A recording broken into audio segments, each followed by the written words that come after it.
Good evening, sir. Very good evening, everyone. Good evening, sir. Good evening, sir. Good evening, sir.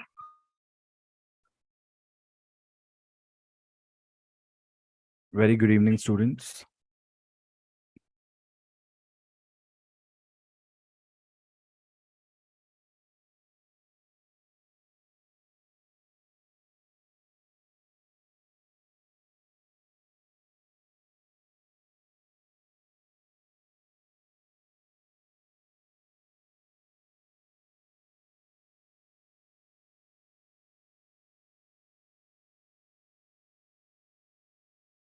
So we have Chaitanya, Vishnupriya, Muskan, Niharika, Nukul, Prerit, and Suchita. Okay.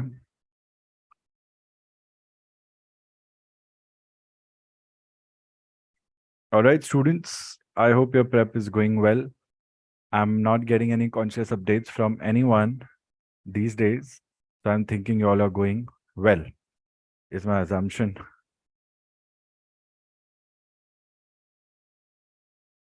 Whatever your parking lots are, any list that you have shared with me before, I request you all to please kindly reshare it as your last message.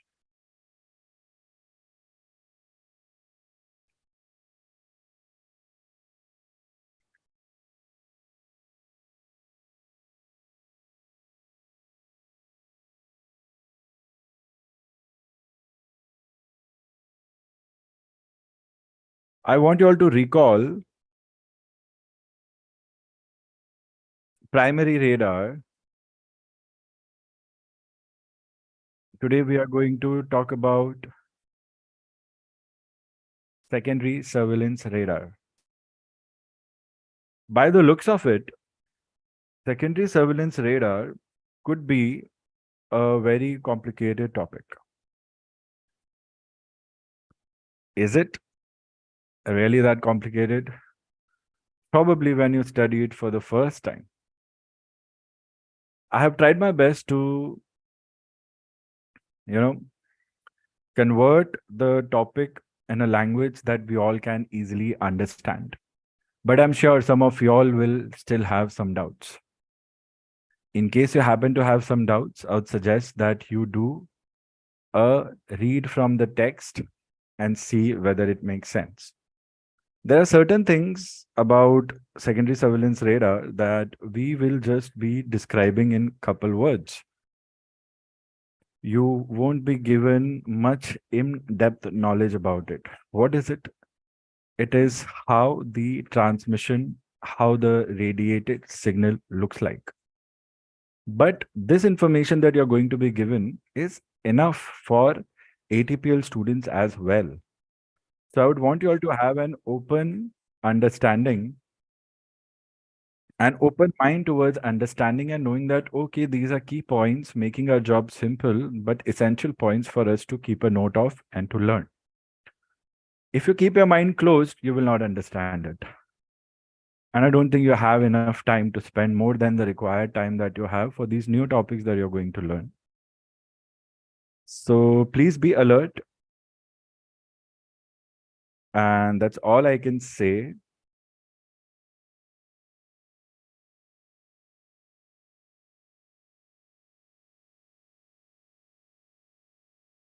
Okay.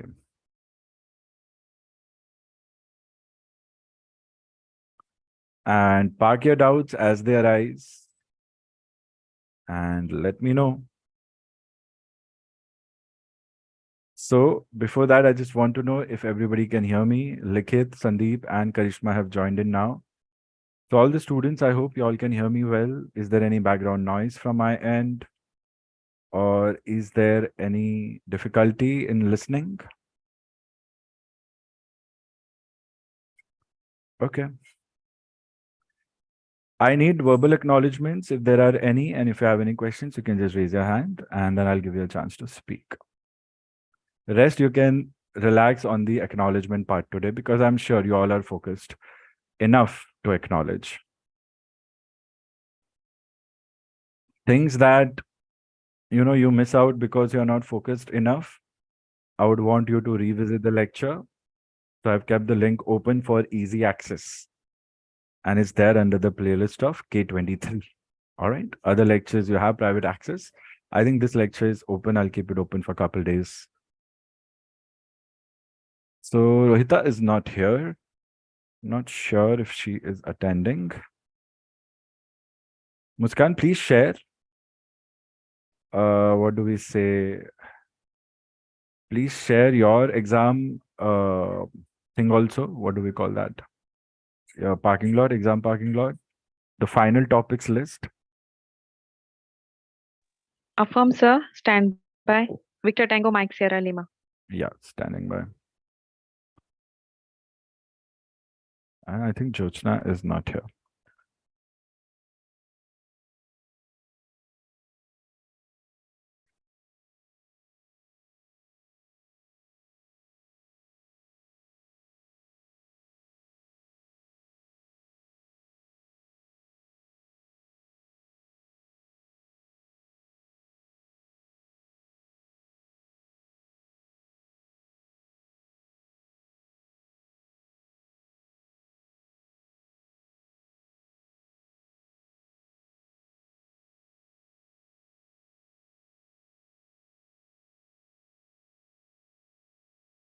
Okay.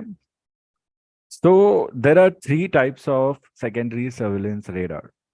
Generally, the confusion that students come up with is the confusion with respect to what these are. Let me pull up the screen and let's get started. In the meantime, who can give me the full form? Who can give me the full form of radar? What does radar stand for? Panel is open. You can speak. What do you think is radar? What's the full form of radar? Anyone? Radio detection and ranging. Radio detection and ranging. Very good. RADAR. RA, we can say, stands for radio, D for detection, A for and R for ranging. So the word radar, how you want to call it, pronounce it. That word is actually an abbreviation of the sentence, radio detection and ranging. So detection and ranging. Firstly, you detect who is there in your airspace, and then you measure the range in nautical miles. How far is that particular aircraft from our station? Now, generally, the need for radar was to detect from friendly aircrafts and unfriendly aircrafts. Now we use it not for friendly or unfriendly, but we use it for traffic management, aircraft identification, aircraft separation, and everything to enable more and more aircraft operations in a given airspace. So when we talk about radar, when we talk about primary radar, we have seen that any aircraft can reflect the transmitted beams from a primary radar antenna. And the difference in the sent and the received signal, the time, will help us calculate the range, the bearing of the particular aircraft, whether it's coming towards us, whether it's going away from us. We have also seen there is a PPI, plan position indicator, the display unit, which shows us the display. On the display, we see the particular aircrafts, whether they're going away, whether they're coming towards. Now, these radars, primary radar and secondary radar. So what we are going to learn today is secondary surveillance radar, SSR. All right. And this SSR generally has modes or types. The word mode is nothing but type. Mode A, that is mode alpha. mode Charlie, and then mode Sierra. Mode Bravo was also a mode used, which is not in use as of now. So when I say mode, you should not get confused. It just means type of radar. What is the purpose of the radar? Now, my secondary surveillance radar, mode A, gives me aircraft identification, which my primary radar was not giving me. And it also gives me my position as to where exactly it is from my ground station. Mode A for aircraft identification. Now, this is where my mode A and mode Charlie are similar and are different from my mode Sierra. Mode Sierra is an advanced secondary surveillance radar type, which fulfills the shortcomings of mode A and mode Charlie. Mode A just gives me aircraft identification, and all the shortcomings that we have, mode A has the highest shortcomings, which mode Sierra fulfills. What is that shortcoming? It's the lack of available individual codes. So we will see how those codes are initiated with respect to their availability and why are they less, and how mode Sierra is helping us with the drawback, we can say, or shortcoming of a mode alpha or mode A transponder. Understand all these three are secondary surveillance radars. Primary radars don't have types. Primary radar is just a basic primary radar, we could say. Now we know that radars, they don't transmit a continuous radio wave. They transmit radio waves in pulses. So this is a pulse. Okay. When we will be studying secondary surveillance radar, we will be talking about these pulses in this square waveforms. So this is the new thing that I was talking about in the beginning. So do not get confused thinking, sir, so far my radio waves are sine waves. Why are my radio waves looking like this? When you're studying radar, this is how the radiation pattern would be visible to you when you're drawing it. And remember, on these waves is where you will get your intelligence, or the waves in between that we'll be sending. So generally, this diagram should be fixed in your mind as I'll give you ahead. And you will be easily able to describe the radio wave characteristic also of a secondary surveillance radar. So all your technical things I've put in simple words, and I'm going to speak it out to you. Coming back to the first type of mode, first type of SSR, mode alpha, mode A, it gives me aircraft identification. Am I a Victor Tango Alpha Bravo Charlie registered aircraft? Am I Air India 1245? Am I SpiceJet, or am I a military aircraft? Am I a general aviation aircraft? How do I know? On my PPI, if I only have a primary radar, I will only see the position of the aircraft as a small dot and the direction, whether it's going away or it's coming close. Now, wouldn't it be nice if my call sign would be easily printed over there? So if I have a secondary surveillance radar and if I have mode A SSR, then I get that call sign on the aircraft display on the PPI. So one thing is good, mode A will tell me what aircraft is that aircraft. Good, right? Makes our job easy. We don't have to confirm with the ATC and we don't have to worry about who's who. We can simply see. But how does this happen? It's very simple. You will be given a code before departure, SCOC code, SQUAWK, SCOC code. You tune your transponder unit to that code and you stick to that code for as long as it is required, unless ATC tells you to change it. The moment that code is assigned to you and you change your onboard equipment to that code, your identity, which is your call sign, is combined to that code. And now a safe channel between the air traffic controller and your aircraft is established, where on the request of your ground station, the request is called as interrogation, asking questions. Signals received by you will be sent as a response. So there are two keywords, interrogator and responder. Person who's asking a signal becomes interrogator. Person who answers to that signal becomes a responder. So generally, it is not just one way, it can be two-way also. So here we come across a new device called transponder. A transponder is a transmitter plus receiver. It's not a transceiver. A transceiver is like a walkie-talkie. Your VHF and HF radio telephony systems are transceivers. This is transponder. It means it behaves like a transmitter and a receiver, but it has multiple purposes, not just radio telephony, or it doesn't have radio telephony, but it gives us information which is coded. So the code of the information will be sent on these little waves, which we'll be seeing ahead. Sometimes you can use all the little waves, generally 12 to 13 waves in any transponder radiation pattern. And you can use 1, 2, 3, 4, 5, 6, 7. You can use all 12 or you can use a few of them. So generally we don't use all 12. We use only about 3 to 4 to 5 of them with respect to the information that we need. Now coming back to the next mode, mode Charlie.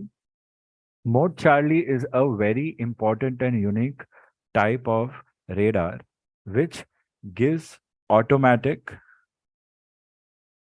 altitude telemetry. Telemetry is a common term where automatic sending and reception of radio waves take place. In simple words, Mode Charlie will give my radar ATC person my aircraft's height. And the height is with respect to 1013 hectopascals.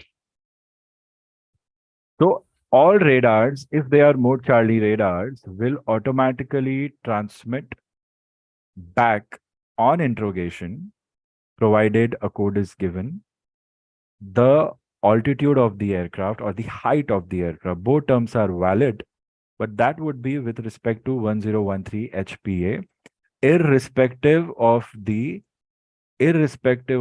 aircraft's altimeter's subscale setting. A very important point for you to remember. If somebody asks, if you get a question in the exam, why? Then you say there is a mechanical device connected to the aneroid capsule in the altimeter, which enables this function.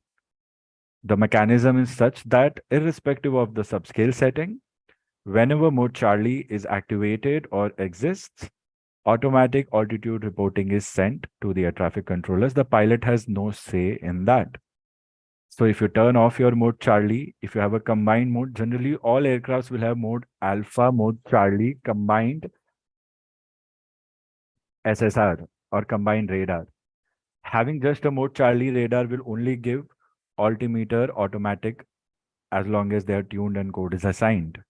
So you need Mode A first and then Mode Charlie. So Mode A and Mode Charlie will be hand in hand going together.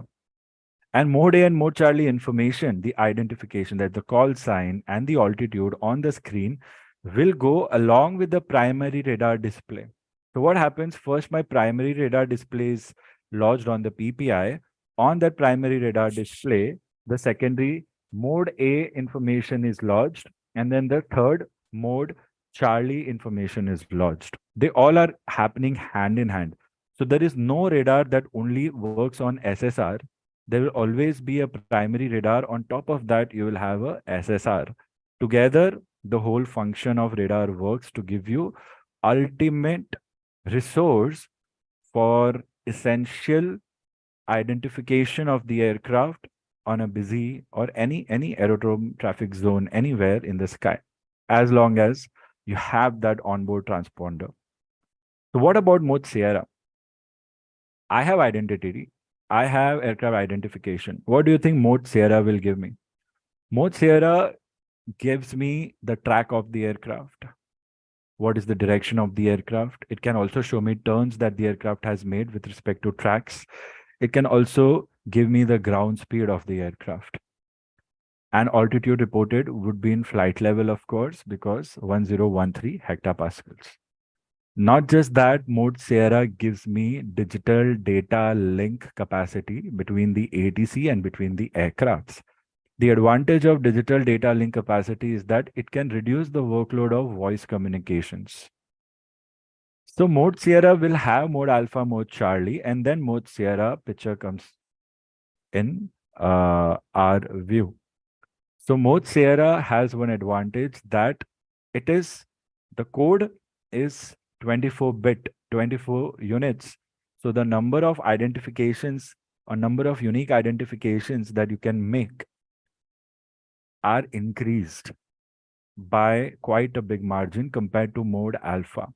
So Mode Alpha hardly has some about 409 or 6 available codes, I guess.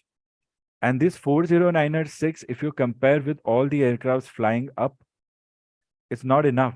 So many aircrafts have to share a common code provided they are separated from each other. But when you talk about an aircraft fitted with Mode Sierra transponder on board the aircraft, then during the manufacturing phase itself, you can give unique transponder codes to your aircraft and they can stay with the aircraft for the rest of their lives. Plus, Mode Sierra also helps you with selective calling, not on your HFRT, but on radar. ATC can actually pick up one aircraft and communicate with that aircraft, which is not a possibility on an aircraft fitted just with a Mode Alpha/Charlie transponder. So it's pretty simple when you look at it from this point of view and nothing is complicated, but then learning it for the first time can be intimidating. I've done my best to make sure that you all understand it very clearly. I'll be reading out pointers and showing you on screen. Some I'll dictate, some I'll write. So make sure you write all pointers. This much, if you cover what I'm giving you right now, you're covering Oxford-based SSR completely. So all you have to do is just practice questions and discuss doubts then, which you will be doing on your own. So remember that. That will be your homework. Today you could do it before going to bed. Students who have come in a little late, warm welcome. Very happy to see all students. Jyotsna, very nice. Nukul is here. Good. I think only Rohita is not here.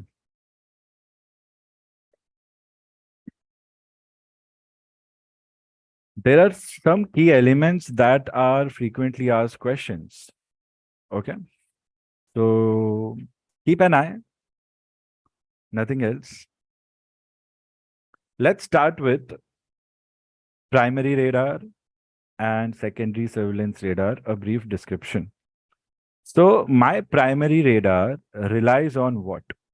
My primary radar relies on reception of reflected pulse, which in other words is termed as echo of transmitted pulse. Let me make a small diagram. This diagram I would want everybody to make.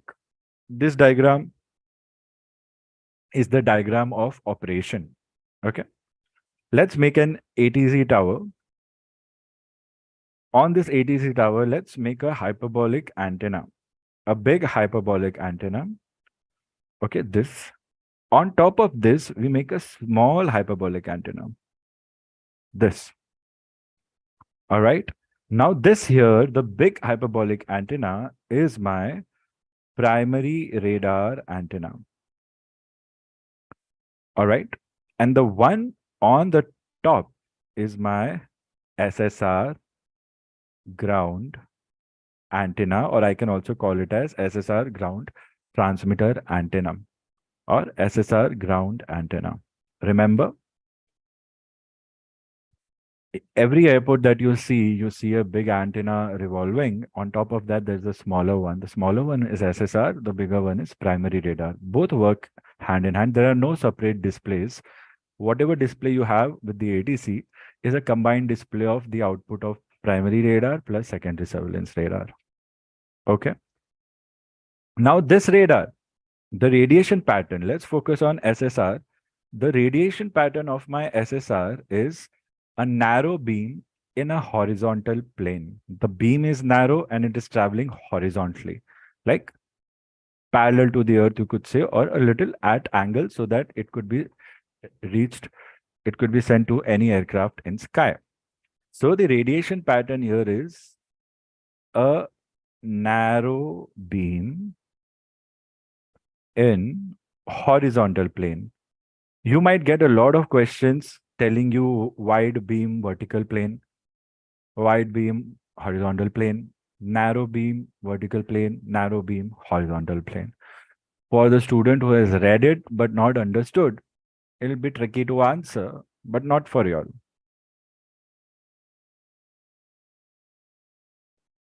Narrow beam in horizontal plane is how you describe the radiation pattern.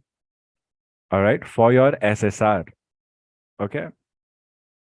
Now, with respect to the ground station, my ground station has 2 units. Now, your ground station, when I say ground station, it means nothing but your air traffic controllers. So, my ground station will have a transmission unit and a reception unit. Transmission and reception on any radar or your SSR are done on ultra high frequency radio waves. And only 2 frequencies are in use. These 2 frequencies are the carrier frequencies. On these carrier frequencies, you are sending pulses. So, pulses, short bursts, separated via certain microseconds of gap. So, transmission for my ground station is done at 1030 megahertz, a very important point. Mandatory question, obvious question, a related question to this will be asked in the exams. And reception is done on 1090 megahertz. These are the 2 frequencies on which radar operates. So the ground unit, having 2 separate antennas, having a narrow beam in horizontal plane, it transmits. Whenever it transmits, it's actually asking a question to the aircraft in the sky. And the question could be, what's your identity? What's your altitude? What's your speed? What's your track? And all other info that you need with respect to Mode Sierra. So you're asking a question. It means you're interrogating. So this becomes interrogation. Okay. And the ground station becomes interrogator. Someone who interrogates or asks. It's automatic. Nobody's going to put a question mark there. The transponder communicates as long as the code is tuned. I'll show you a diagram of the control panel as well. Now let's look at an aircraft in the sky and let's see how the communication is taking place. So the interrogation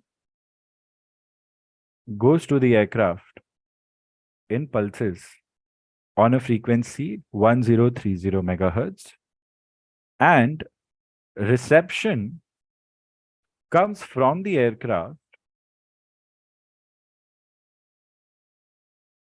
on 1090 megahertz. Reception comes from the aircraft. So this is how the communication will take place from the SSR antenna. So this green box that I have made, this unit will be connected to your antenna. Remember, SSR antenna. All right. So the signals definitely go out from the antenna, not from this green box. What happens on the aircraft? Now your aircraft also has SSR antennas. They are not named as radar antennas. They are not named as SSR antennas. They are named as ATC. ATC number 1, ATC number 2, ATC left, ATC right. So the word ATC refers to SSR antennas. So the word ATC is your partner in SSR. Your ground station is nothing but ATC as we call it. So on board the aircraft,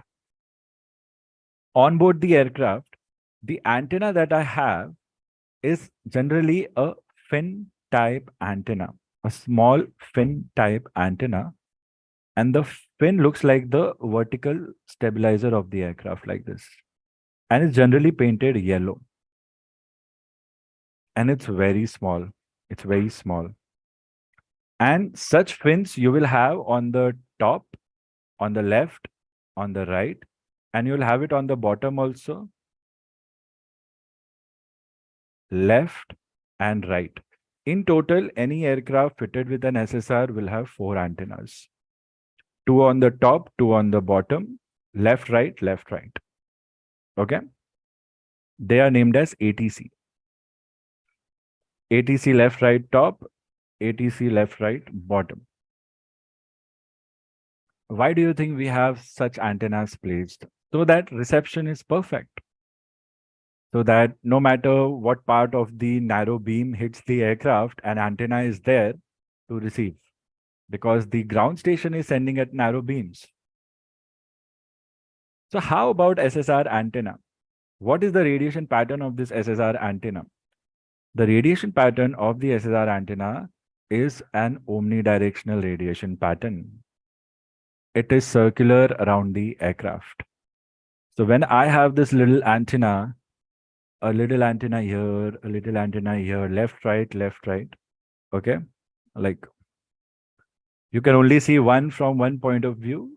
So one on top, one here, and here. Let's say right, left, right, left, ATC. And they'll be separated from each other. They'll not be very close to each other.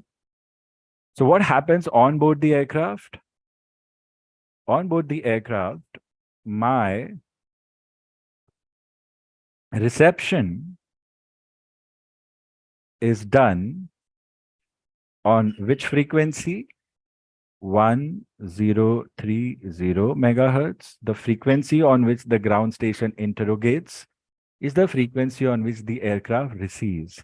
This is one other common confusion I've seen students struggle with. They just go blindly and think every transmission happens at 1030 and every reception happens at 1090. No. The aircraft receives at 1030 and the aircraft transmits at 1090 megahertz, like this.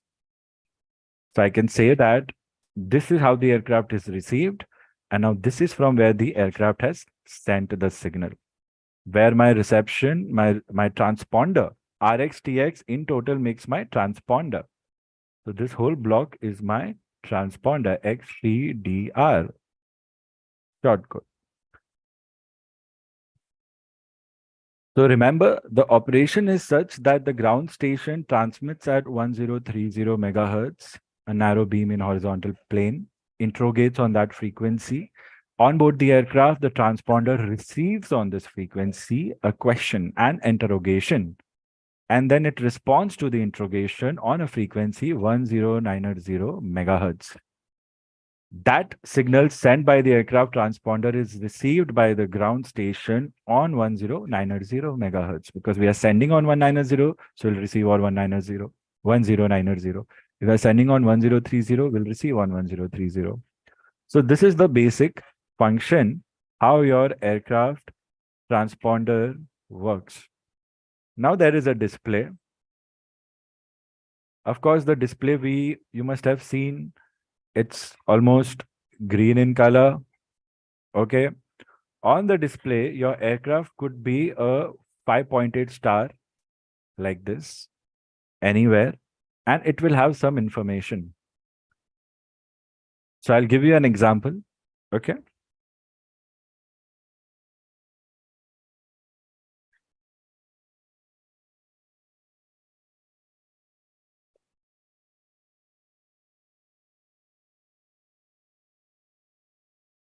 Let's enlarge this display a little bit down so that we can make it much more clearly. Okay, I'll enlarge this here for you. So we'll just enlarge the aircraft symbol.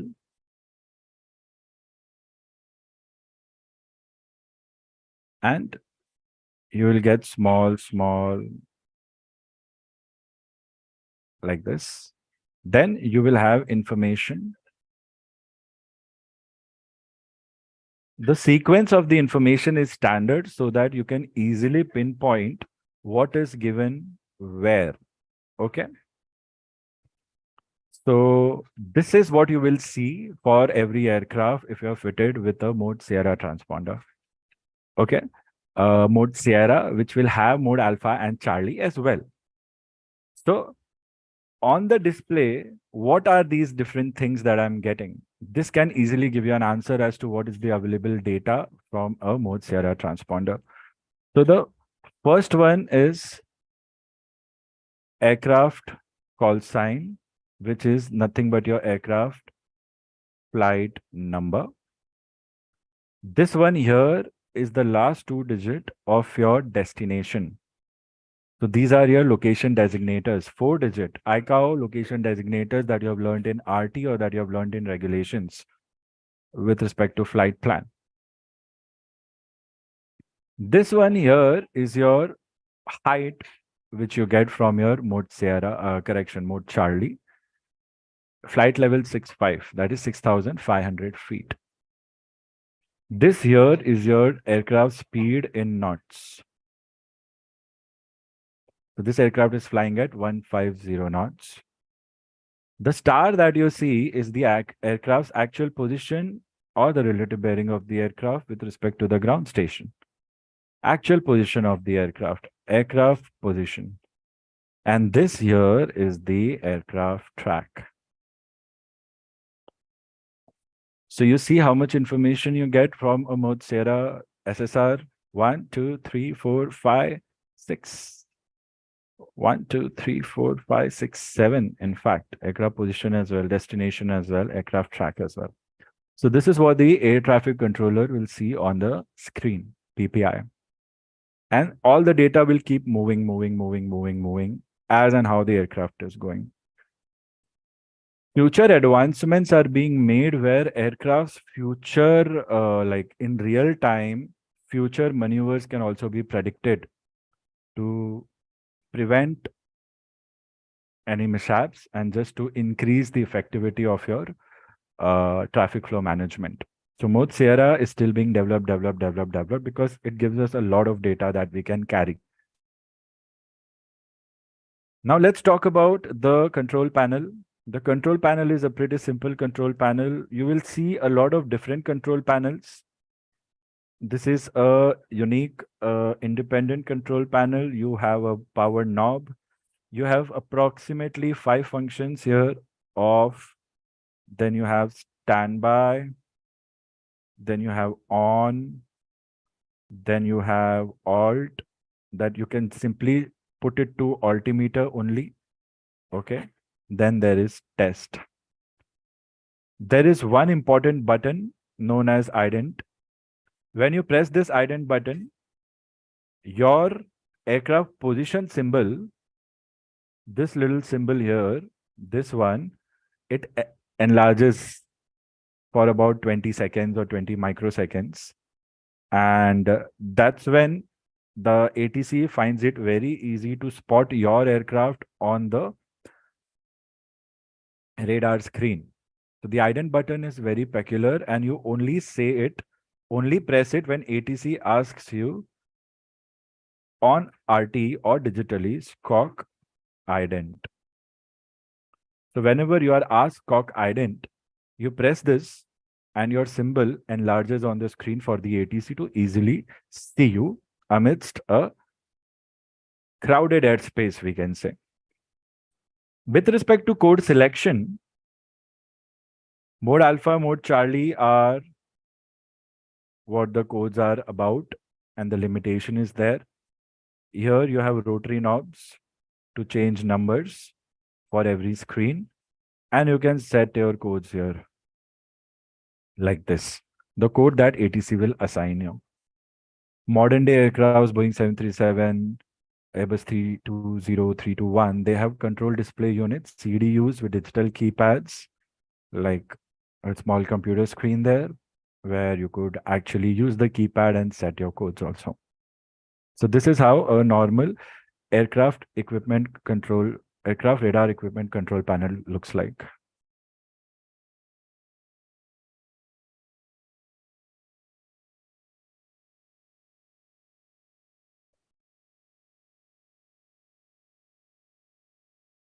So generally, when we talk about SSR, we are mainly talking about mode alpha, mode Charlie. And then we discuss mode Sierra separately. Okay. But wherever there will be mode Sierra, you will have mode alpha Charlie.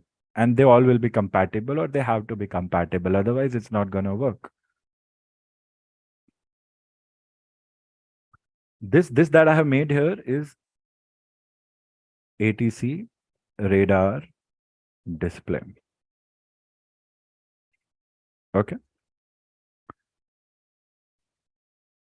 So add a point in ATC radar display. Write down secondary surveillance radar information is available. Please write it down completely. Is available in combination with primary radar info on the same screen. SSR info is available in combination with primary radar info on the same screen. Very important. Mark the correct statement. True or false type questions. On the same screen. Plan position indicator. Information includes what information? Information includes, you'll write everything. Aircraft call sign and flight number 1. Aircraft pressure altitude. Pressure altitude. Okay, don't write anything else if pressure altitude is the correct word. Then aircraft ground speed. So if they're asking which speed is this, then you'll say it's ground speed. Then aircraft destination number 4. And then you have aircraft track and aircraft position as well. So information includes aircraft call sign or flight number. Second, pressure altitude.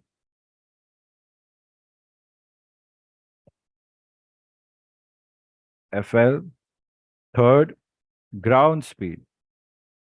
Don't write TAS, don't write IAS. It's ground speed. S and in knots like this. The unit knots will not be given, but the word S will be there. Letter S will be there. I hope everybody can see the screen. Destination. Point number 4. Last 2 letters of destination, okay? 2 letters are enough for destination. Aircraft position, aircraft track. Please write down. 1, 2, 3, 1, 2, 3, 4, 5, 6. I think 6. 5 and 6. Position, track.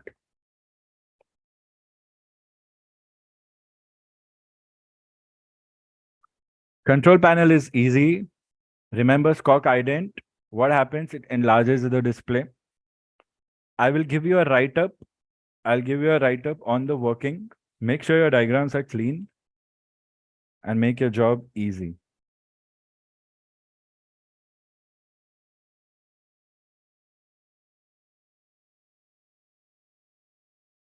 Let's go back to our distinguishing table that we are talking about. Write this down. Primary radar relies upon what? Primary radar relies on reception of reflected pulse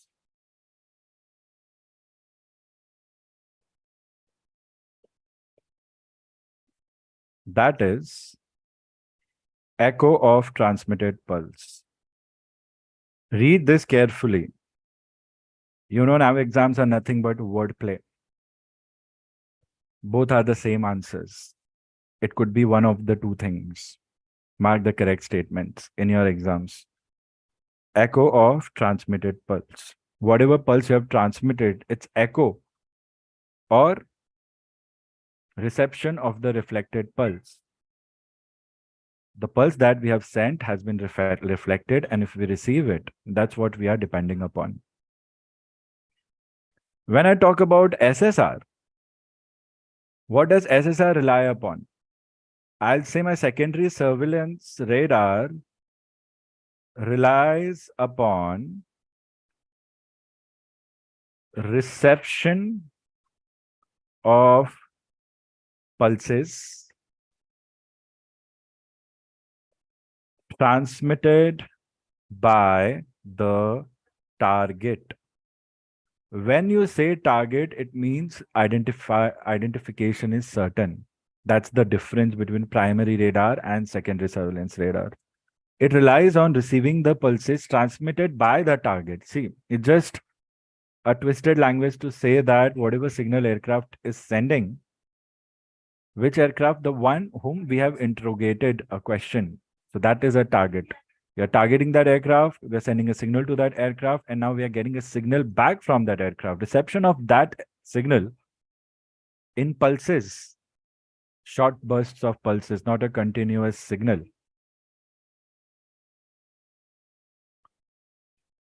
Relies upon reception of pulses transmitted by the target in response to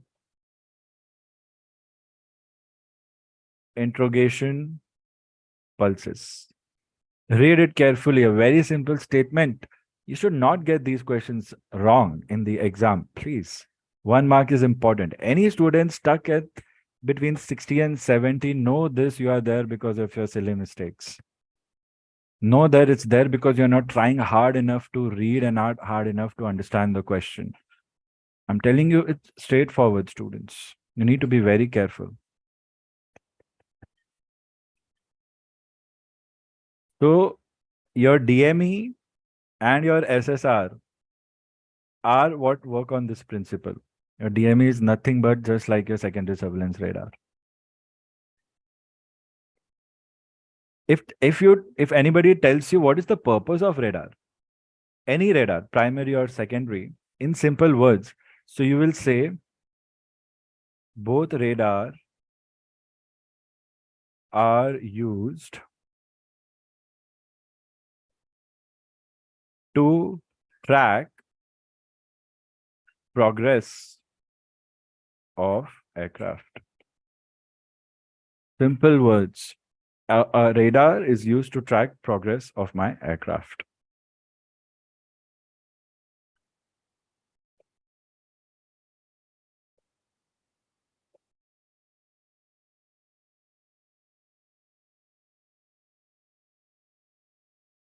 Write down advantage of primary radar. Just 2 more points about primary radar. Advantage.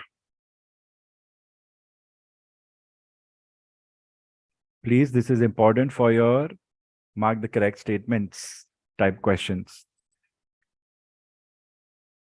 Primary radar provides better bearing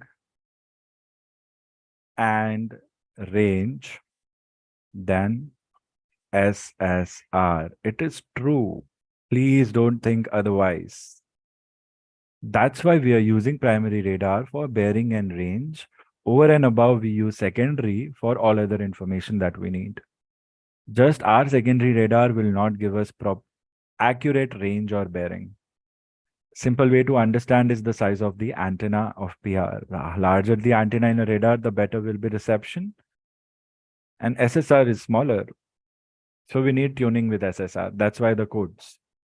Simple. Primary radar, we need no tuning. So see, that is a shortcut now to remember. Main purpose, range and bearing. Bearing is the position, range is the distance. Distance can be analyzed easily. Range can be analyzed easily. There are computers in between the system that will measure the time sent and received. Bearing will be observed on your PPI. But your PR, primary radar, has a disadvantage. What is the disadvantage? A simple question. I don't want you all to get it wrong. First disadvantage is no individual aircraft identification to help ATC in crowded airspace. So all we see is all different aircrafts. Now I'll see all of you all if you all were aircraft here and there, but I would not know which two aircrafts are coming close to each other. I would not know their call signs. So how would I talk to you? How would I guide you to keep your separation? How would I guide you about your potential conflict when I don't have your call sign? Oh, two people on that bearing, please stay away from each other would be the only way I could talk to you all. What if the bearings are misunderstood? So it will be difficult. Traffic flow will not be helpful. Friend and foe is fine. but traffic management is difficult. Second disadvantage, which is in fact a disadvantage in many instruments which work upon radio, is primary radar requires high power transmitter.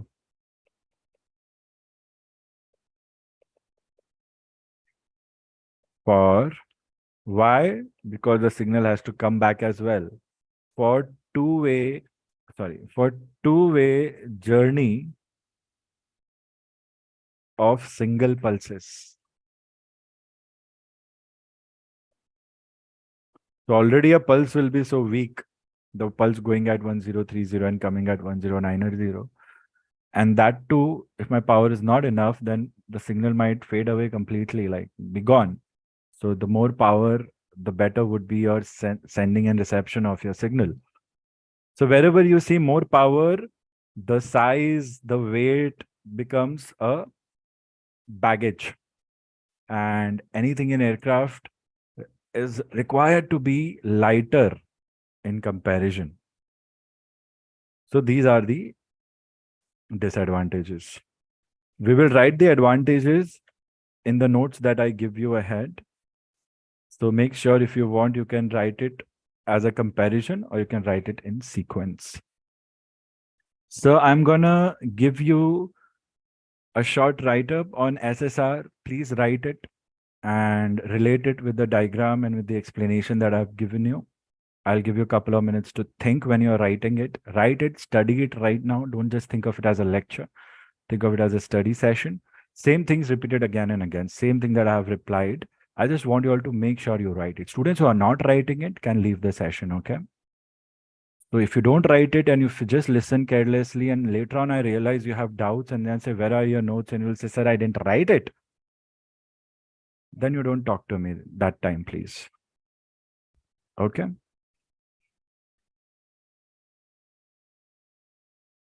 SSR. How does it work?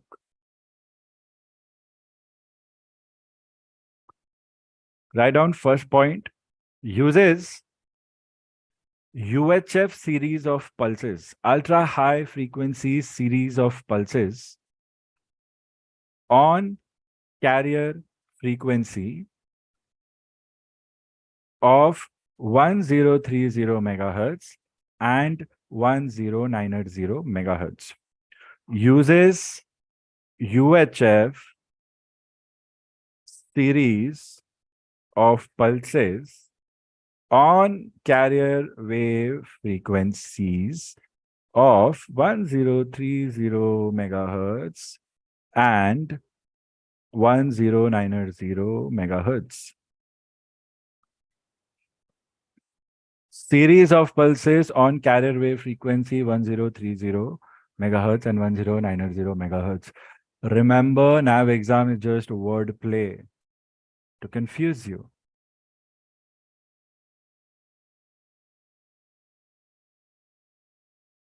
Second point, write down.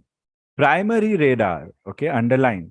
Primary radar does not require any airborne onboard equipment.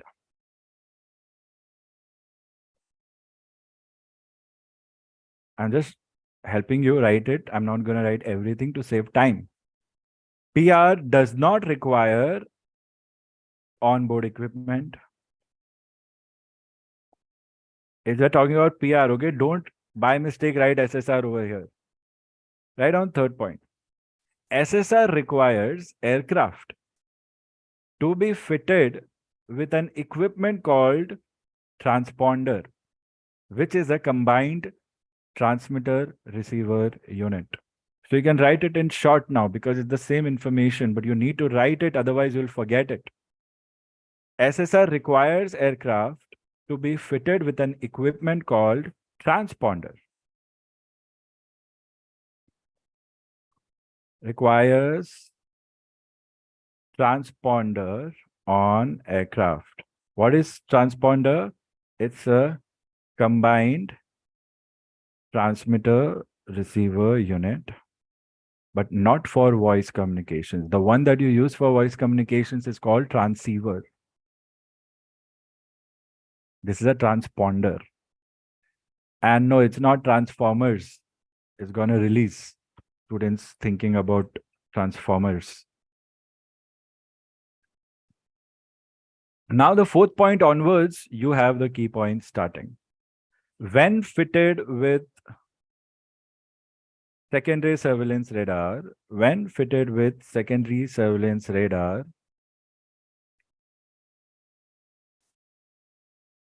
the pilot is assigned a code.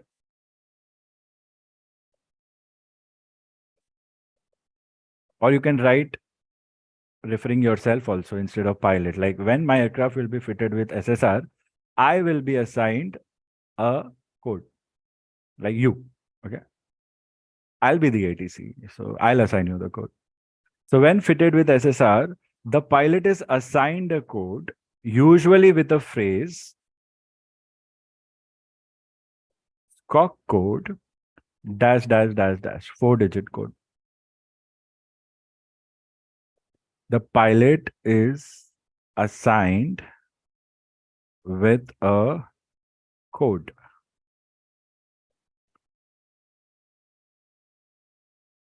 Point number 5.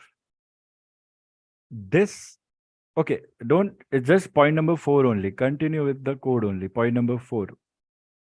This code is of 4 digits and is assigned to pilot by ATC before departure. This code is of 4 digits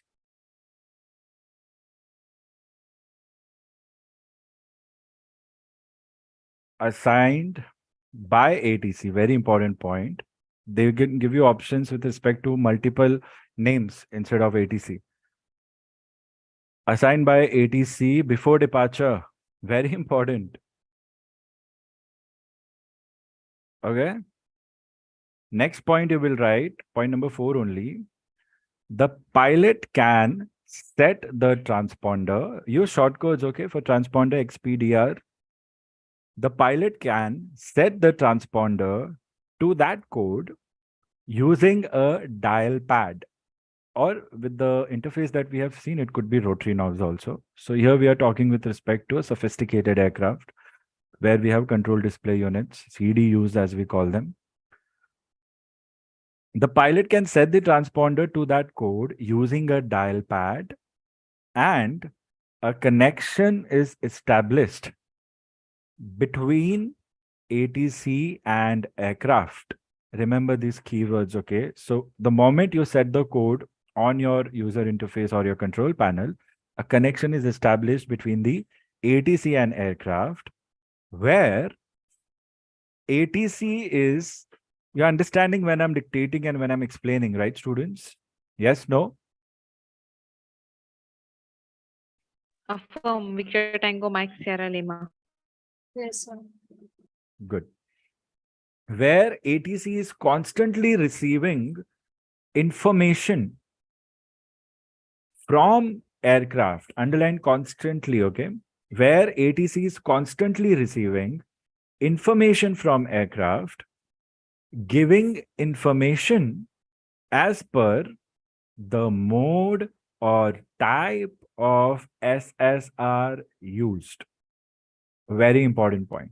So if they tell you aircraft is fitted with mode A, will the aircraft give us altitude? You say no. Mode A, just identification. If they tell you the aircraft is only fitted with mode Charlie, will you get identification?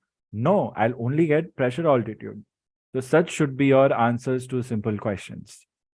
So this statement is very important, where ATC is constantly receiving information from aircraft, giving information as per the mode or type of SSR used. So mode is nothing but type. Do not be scared. Point number 5. ATC requests, underline requests, in bracket write interrogates. Okay. ATC requests that is interrogates. Information by sending a pulse-based, underline pulse, sending a pulse-based radio wave via 1030 megahertz frequency. Simple. This is termed as interrogation, and ATC is termed as interrogator, which means asking for information. ATC requests information by sending a pulse-based radio wave via 1030 megahertz frequency, and this is termed as interrogation, that is asking for information, and ATC is called as interrogator. Okay.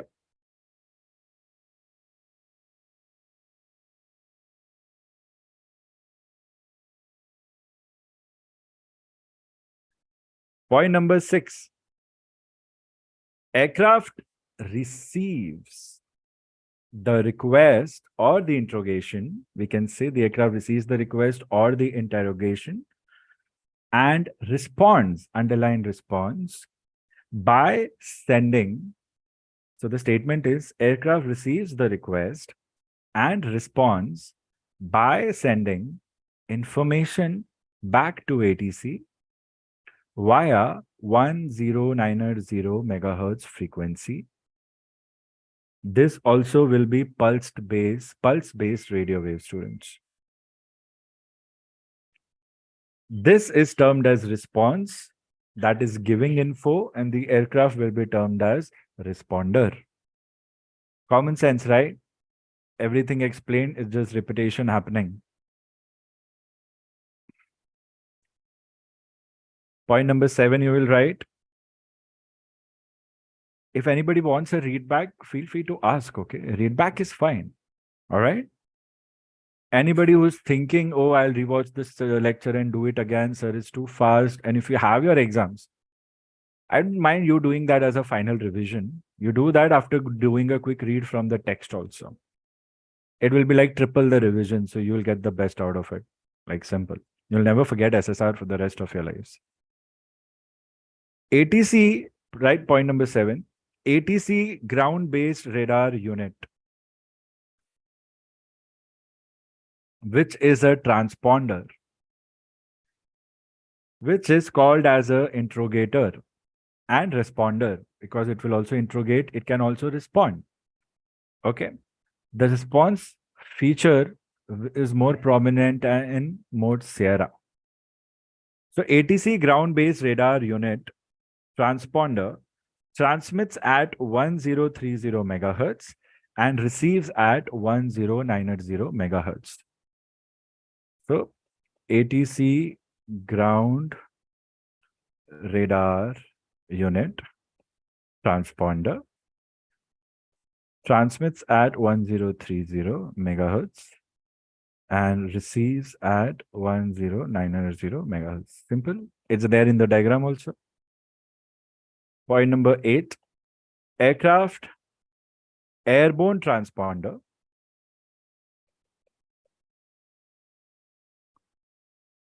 receives at 1030 megahertz and transmits at 1090 megahertz. Remember to study while you're attending this session, okay? Please. Any questions?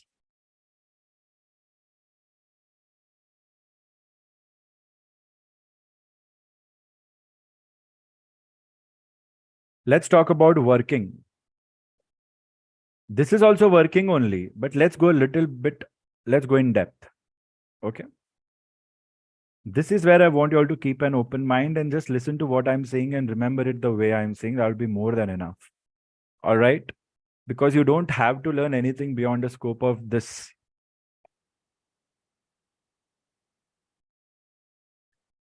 Write down the first point in working. Interrogation is valid when pilot selects proper code assigned by ATC.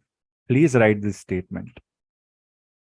Your interrogation will only be valid if your code selected is correct code.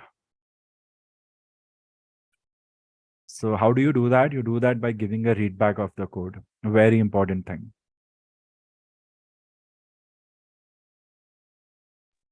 So can you repeat this point? I could not hear you. Interrogation is valid when pilot selects proper code assigned by ATC. Interrogation validity. Anybody could play with these two terms and create a simple question as a complicated question for you to not understand. So when will it be valid? When the assigned code and the tuned code are the same. Simple. Assigned code and selected code by the pilot. ATC assigned code and selected code by the pilot. Write down second point in working.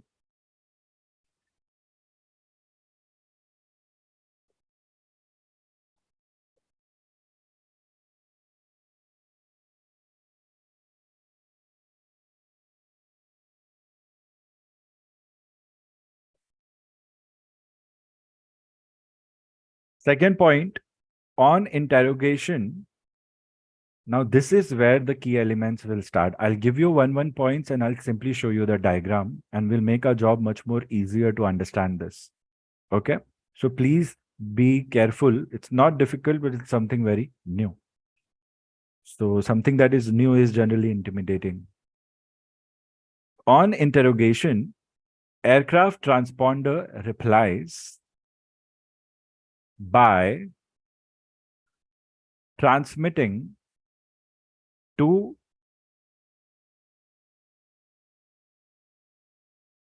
on interrogation, you will write the whole statement, okay? On interrogation, aircraft transponder replies by transmitting two framing pulses, a very important term, two framing pulses, and they are called as F1 and F2.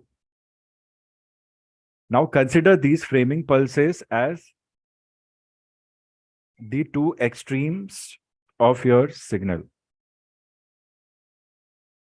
Okay, F1, F2. How do they look like? Okay, they would look like this. Framing pulse 1, framing pulse 2. Okay, like this. What's there in between is what I'll show you. I'll make the diagram again. Right now, you just see the diagram. You don't want to make it's fine. I'll be giving you the diagram again for this entire signal. Sorry. Aircraft replies by transmitting two framing pulses, F1 and F2, which are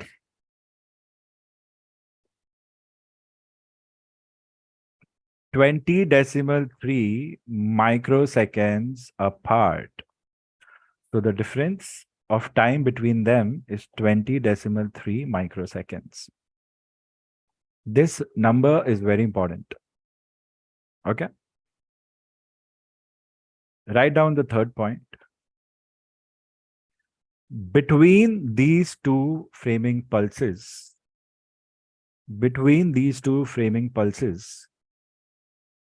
are 12 information pulses. So your basic information goes not on your framing pulses. Framing pulses are just defining the extremities between which your actual information is going to go. So the statement that you're writing is, between these two framing pulses are 12 information pulses. How many? 12. Okay. 12 information pulses between F1 and F2. They are numbered and the numbering is also very unique. I'm going to give you in sequence their number. Okay. They are C1, C2, C4, Alpha 1, Alpha 2, Alpha 4, Bravo 1, Bravo 2, Bravo 4, delta 1, delta 2, delta 4. If you're thinking, sir, how do they look like in between this? Then they look like this. Like 1, 2, 3, 4, 5, 6. There is one more extra pulse in between, which we don't use in our system. So such we have 12 pulses, where the first one would be C1. Okay. And then you have A1, then C2, A2, and then C4, A4. Such is the sequencing. The center one, the 13th pulse, is called X. And then, as you continue from there, you have B1, D1, B2, D2, B4, D4. Now, these 12 pulses and X, they all can be used for information. In SSR, we don't use X, and the name X itself shows us that crossed out. We don't need it. Now, write down the further statement to make more sense of it. Between these two are 12 information pulses, C1, C2, C4, A1, A2, A4, B1, B2, B4, D1, D2, D4. Add to the same 13th pulse, X, was used for mode Bravo, not used for other modes. As a homework, further research, you can just see what mode Bravo was all about. Okay. 13th pulse X was used in mode Bravo, but not used anymore.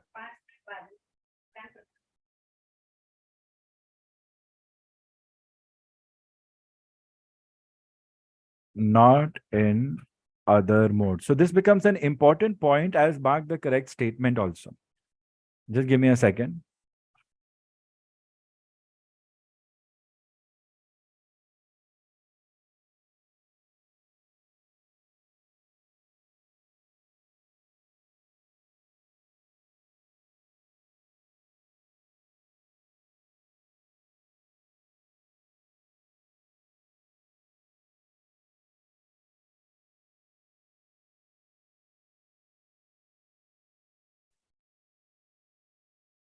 Thirteenth pulse X was used in mode B, not other modes. Important point, students. Okay. Write down fourth point. And I hope we can increase our pace a little bit, if it's possible humanly. Out of these 12 pulses,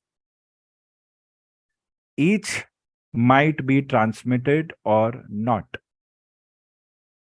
Okay. Which gives us, write down this 2 raised to 12 figure, which gives us 2 raised to power of 12, 4096 possible combinations. So out of these 12, each might be transmitted or not, which gives us 2 raised to power 12, that is 4096, 4096 possible combinations of pulses which are called as codes.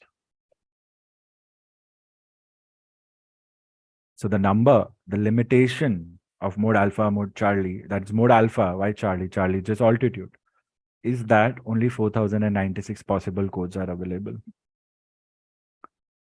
At any given point in time, more than these aircrafts are actually flying in air. Think about all the aircraft who just landed and are just preparing for departure. So it's not enough. That's the issue. There was a time that these transponders were causing traffic jam in the sky. Actually, thus the need for mode Sierra had come into picture. Earlier, only mode Alpha Charlie was enough. But then it created problems instead of solving them. These codes, write down next point. These codes are numbered from 0000. Please, important questions. Everything is very important here, what I'm giving you in writing. These codes are numbered from 0000 to 7777. These codes are from 0000 to 7777 with figures 8 and 9 are unavailable. So there is a catch here. It's not as simple as it looks. So you will not have 8 and 9 are in your codes.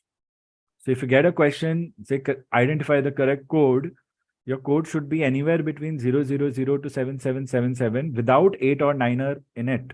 That will be a correct code. This is one eureka moment, students.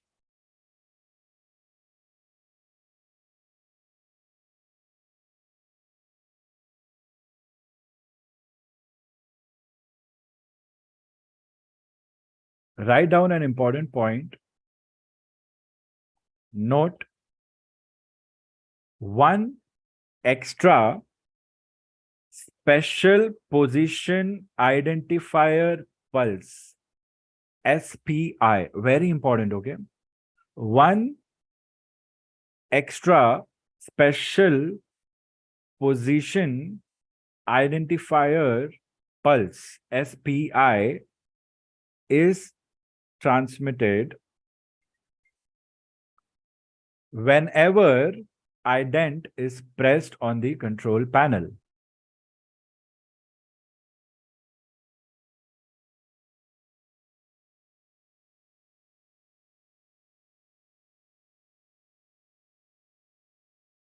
Can someone give me a readback of the last point?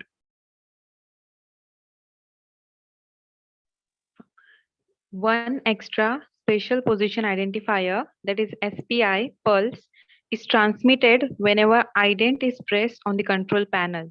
Victor Tango Mike Sierra Lima. Whenever on the control panel you are pressing the ident, a special pulse is transmitted. So this special pulse is not there between your true framing pulses. It is not there in your original signal, where in between your true framing pulses, you have 12 small pulses, where 12 information pulses. But whenever you transmit you press the ident, when squawk ident has been told to you over RT, that's when a special pulse is sent along with the signal. Where does it fall? It falls after framing pulse 2. I'll show you it in the diagram. So one extra special position identifier pulse is transmitted when ident is pressed.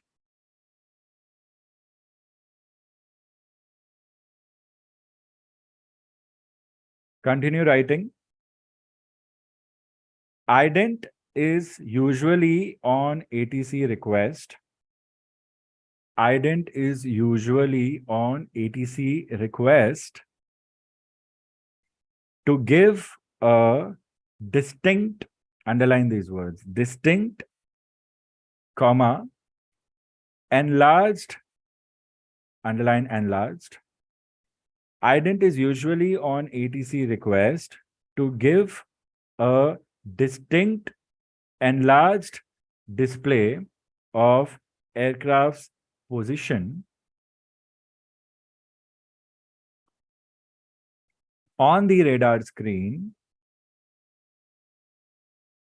making it easier to pick. Ident is usually on ATC request to give a distinct, enlarged display of aircraft's position, making it easy to pick. Continue writing. This SPI, special position identifier, not indicator. Write the word properly. Special position identifier. This special position identifier pulse is transmitted after the last framing pulse F2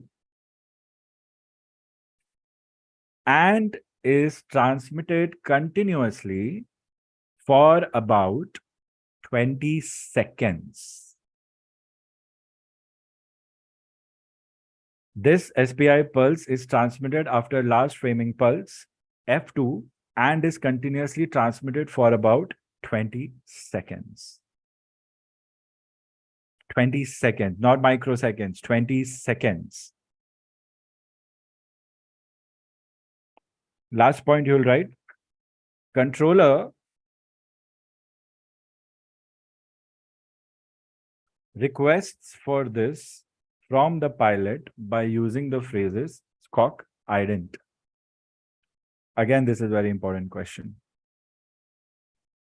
Controller requests for this from the pilot using the phrases squawk ident. Any questions?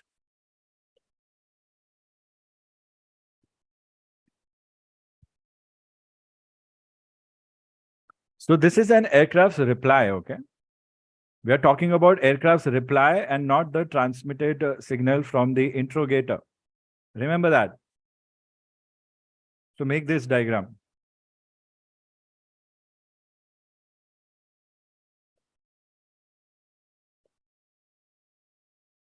C1, A1, C2, A2, C4, A4, X.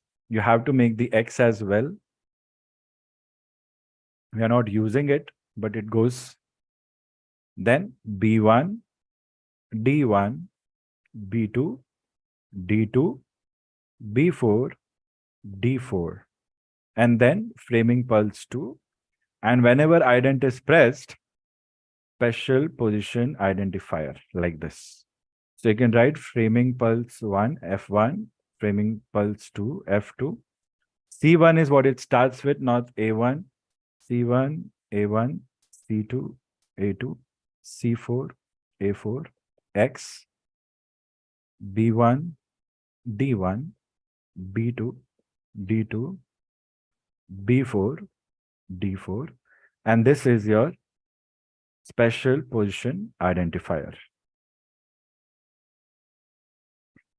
This is your aircraft reply. This is your aircraft response.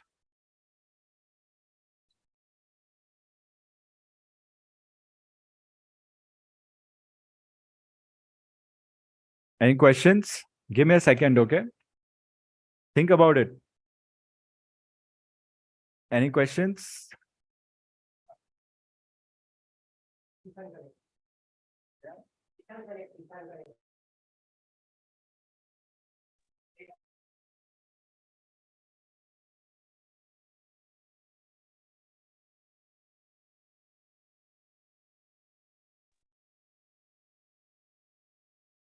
Remember, X-ray is not used for mode alpha, Charlie, or any other modes. It's only used for mode Bravo, which is not in use. We are not using it.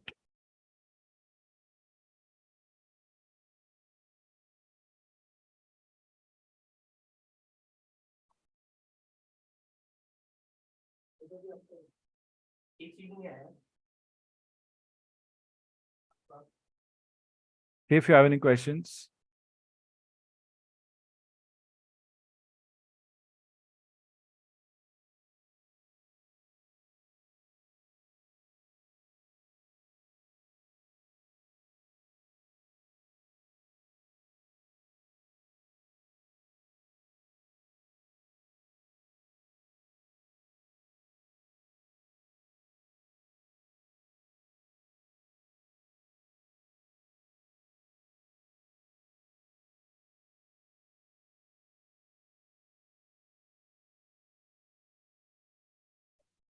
Yes. Following? Any confusions? Negative, sir. Victor Tango Mike Sierra Lima.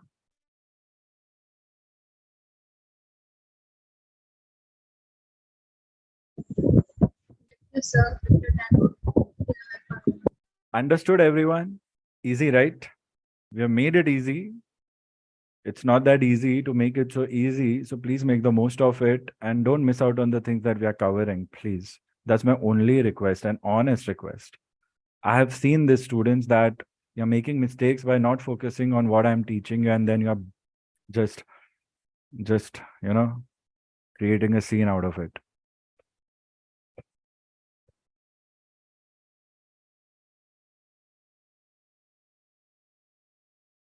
Good. Take a couple of deep breaths. Let's continue.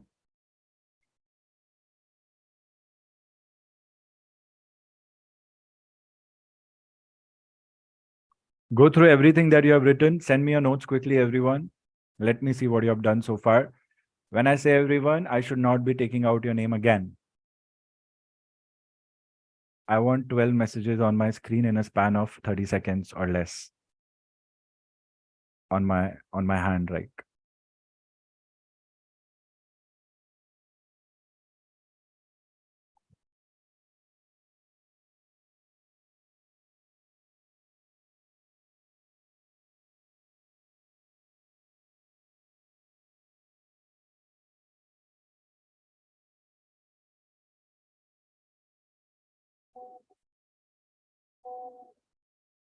Sorry.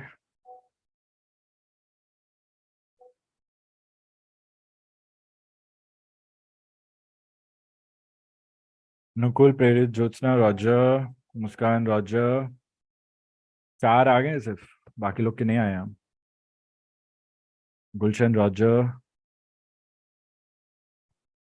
See, 30-second time span is gone almost. Only 5 students are able to send. Karishma, Suchita, okay. 6, 7. Lekhet, okay.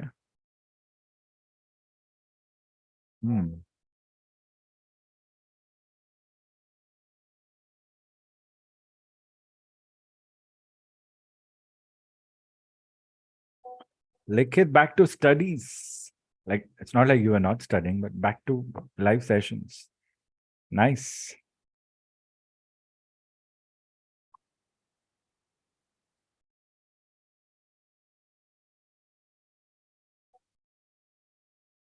So only Muskan, Lekhet, Nukul, Karishma, Suchita, Prerit, Jyotsna, and Gulshan have sent it.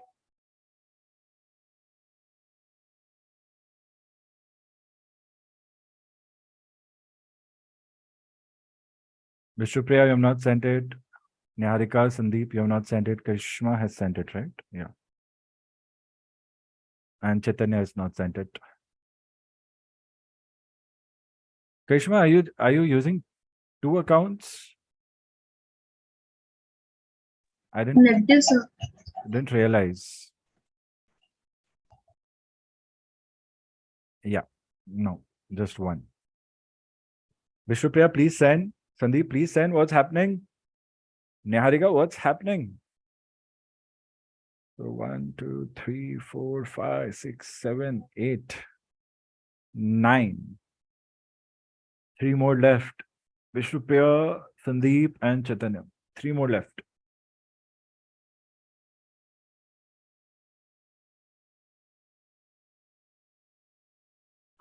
Chalo, आगे सिर्फ ahead we only have dictation. It's not going to be difficult. You just have to listen right and see if you understand or not. Let's make it happen. If anybody wants a break, I can give you a 5-minute breather, students. Let's not push it. Towards the end, it will become too chaotic. So let's try to finish before the evening twilight ends.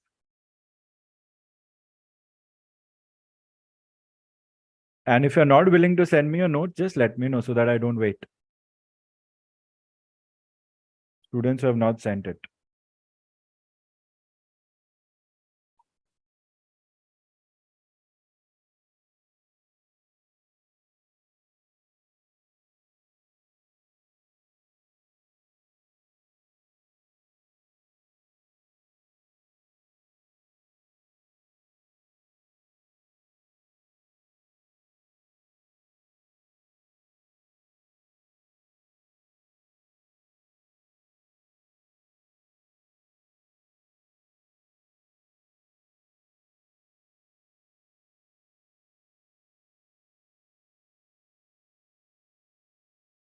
Victor Tango Bravo India Sierra, Victor Tango Charlie Bravo Alpha, and Victor Tango Sierra Uniform November. Still waiting.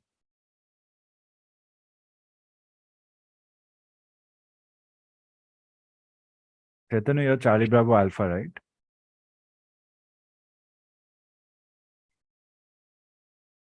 No, sir. Charlie Hotel. So please rename yourself. Karishma, you also rename yourself. So I'm waiting for your notes. Are you sending? Not sending?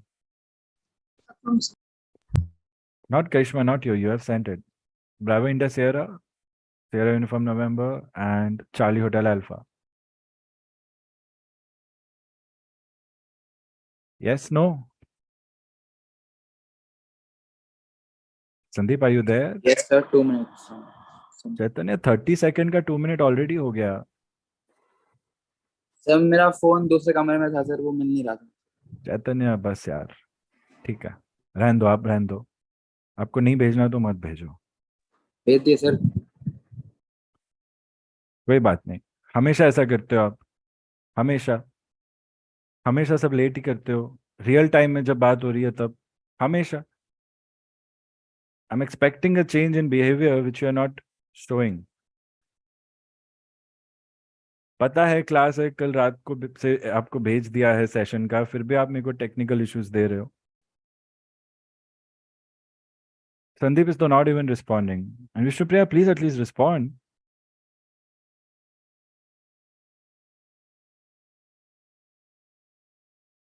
बता दिया करो ना, delay हो रहा है तो. कितने बार बोला है, keep me in the loop.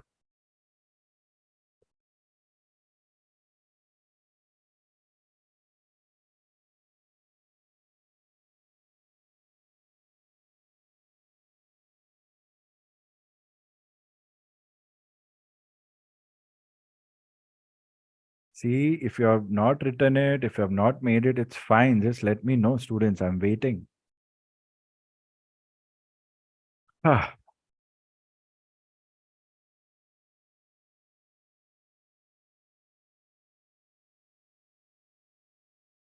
Make this. Let's continue.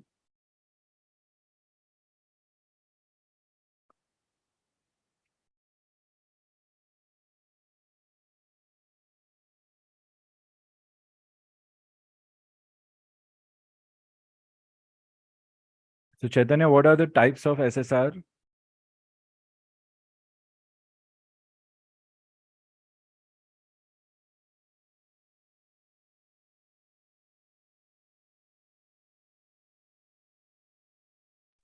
Sir, I don't have any idea. I know about the codes and their meanings. I said, what are the types of SSR? Okay, it is the main 3 types: mode alpha, mode Sierra, and mode Charlie. And mode Bravo we don't use right now. Correct. Why did you say you don't know?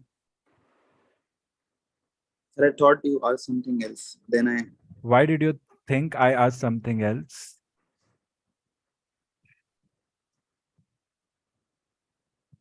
What did I say? Chaitanya, what are the types of SSR?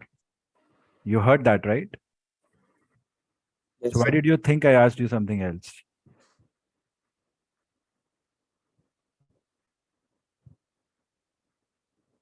I need an answer, Baba.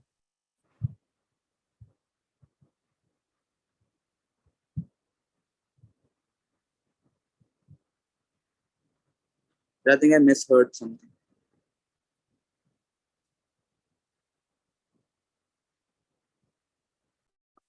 Why?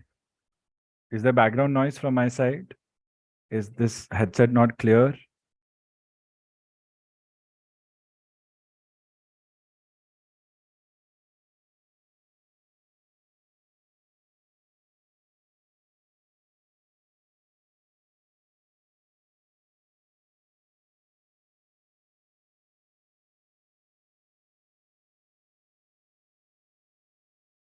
So students, let's talk about the modes or types of SSR.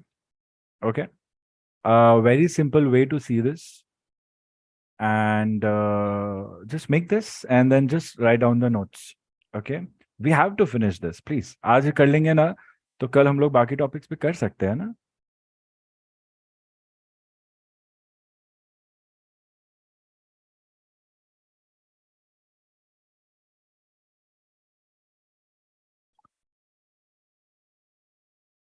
Okay.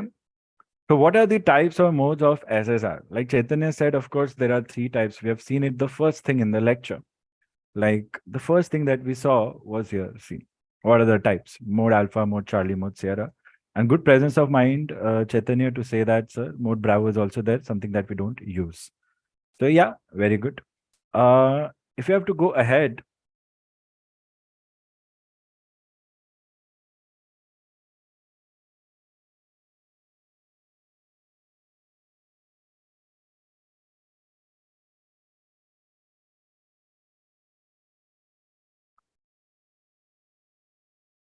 just give me a second, okay? I'll just make a new sheet.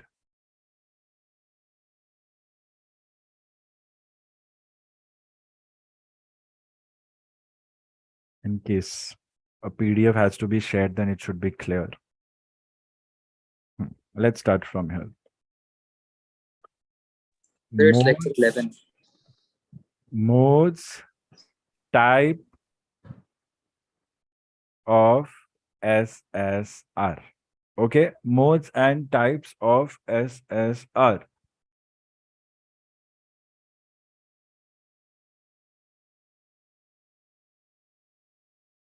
या please आप L11 करके उसको mention कर लो. Typing error हो गया वहां पर. Thank you Chaitanya.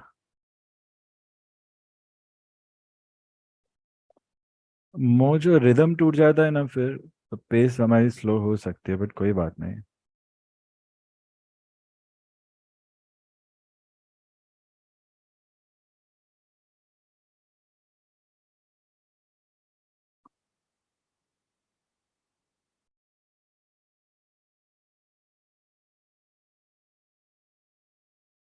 Sandeep, what did you miss?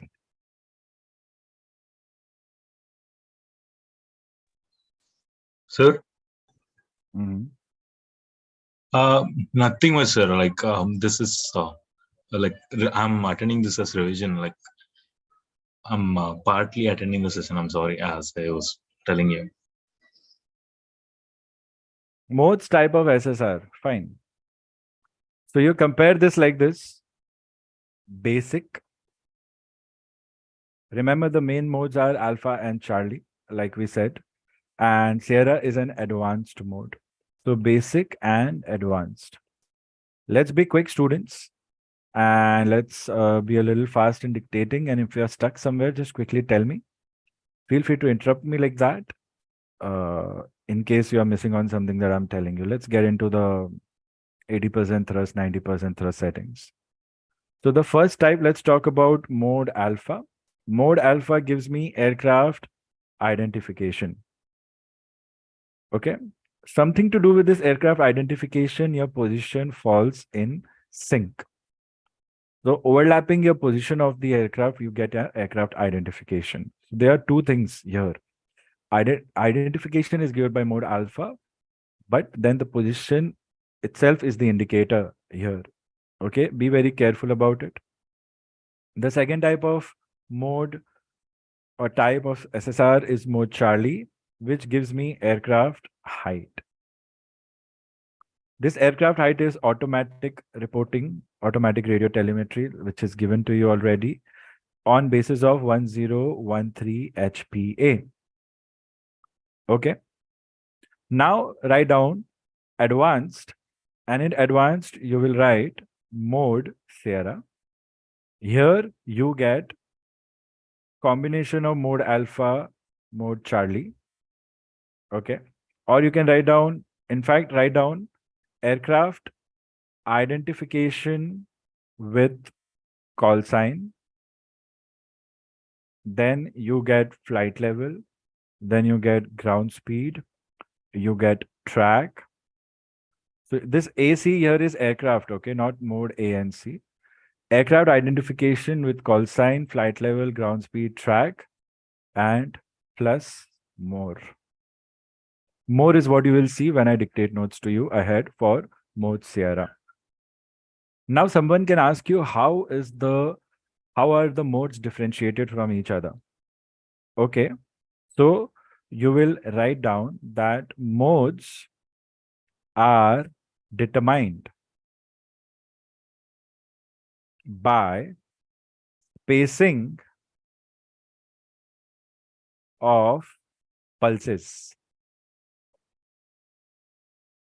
Okay, write down mode alpha and mode Charlie have 3 pulses: P1, P2, P3. Okay. Modes are identified by spacing between P1 and P3. A very important question in the exam. Okay.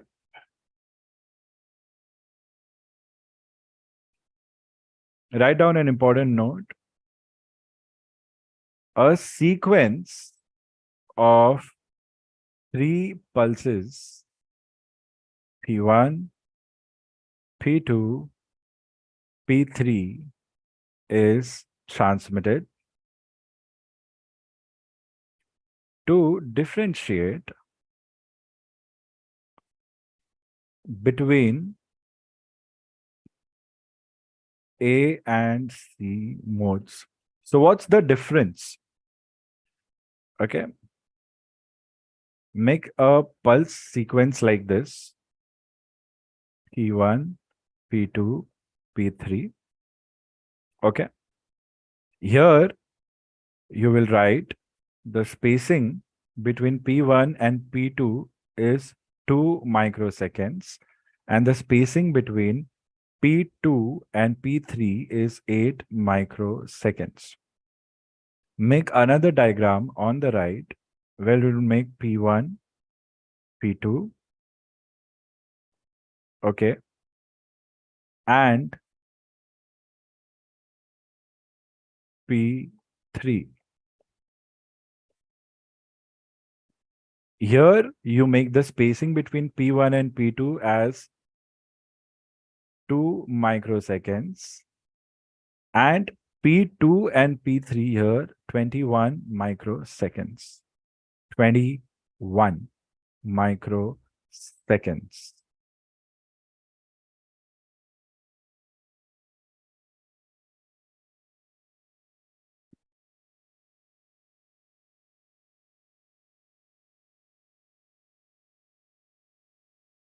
Just go through your notes, see if you have any questions.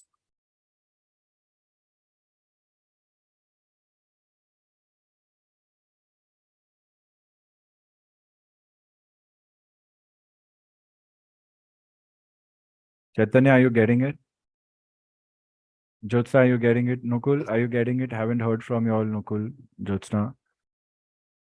Affirm, sir.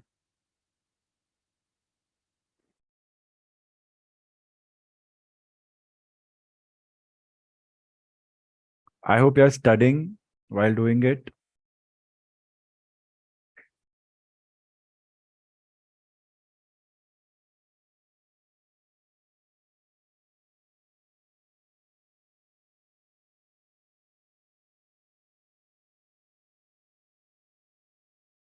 Just give me a second.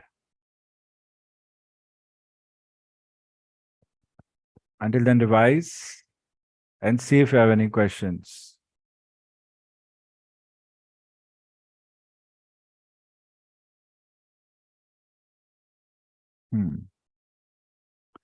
So here, make sure your diagram is like this. P1 and P2 is 2 microseconds, and P1 and P3 is 8 microseconds. Okay. So P1, P2 is 2 microseconds, and P1 and P3 is 8 microseconds. And the same thing you have to be careful while making here. because this is very subjective with respect to theory as well as this description. 21 microseconds. So the one on the left, P1 and P2, 2 microseconds, and P1 and P3 is 8 microseconds. And the one on the right, P1, P2 is 2 microseconds. And P1 and P3 are 21 microseconds. Okay. Be very careful in doing this. Diagram otherwise galat ho jayega answer.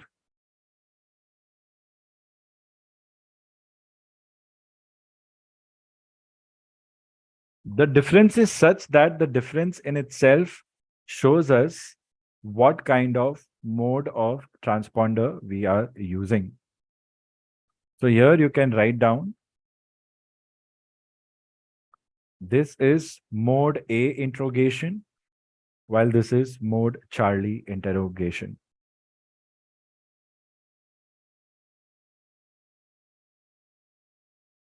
So the statement that we have, modes are identified spacing between P1 and P3. Here you'll write, for mode alpha, it is 8 microseconds. And for mode Charlie, it is 21 microseconds between P1 and P3.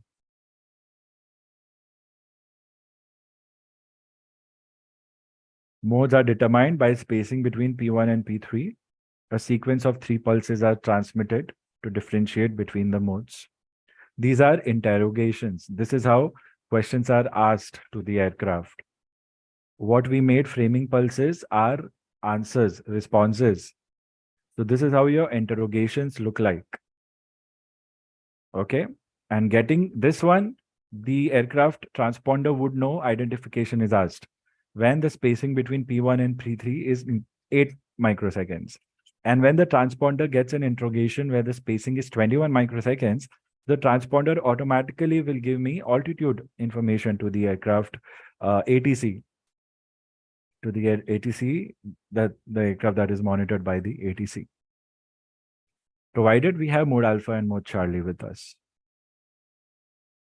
So this is how modes are identified. Mode Sierra is completely different. Any questions? We have quite a lot writing to do ahead. Do you all need a break or shall we continue? I'll go with majority. I want to do it today itself, students. I don't want to put it to part 2. Continue, sir. Victor Tango Mike Sierra Lima.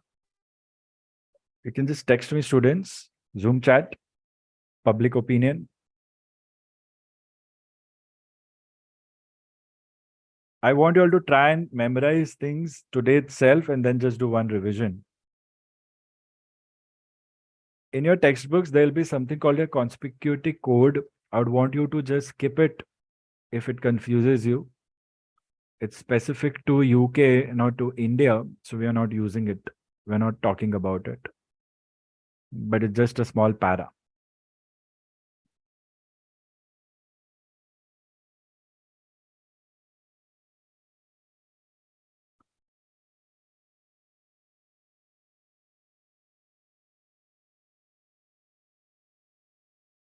Let's take a 5-minute break and come back at 1855, everyone. 1855. Don't be late, please. Please don't be late, okay? And आते ही मुझे message कर देना. Students who are not leaving, if you are there, it's fine.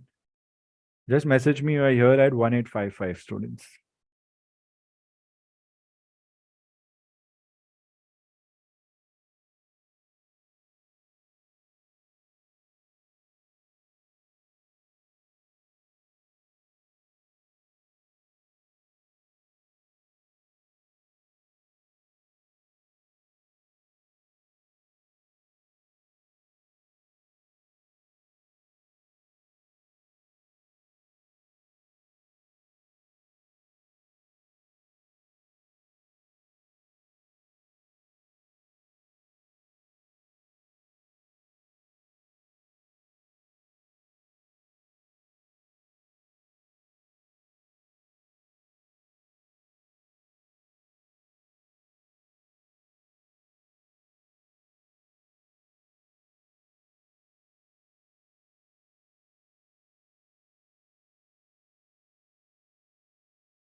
Students, I hope everyone is back.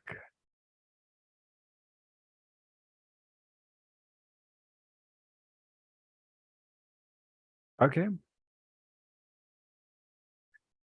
All here?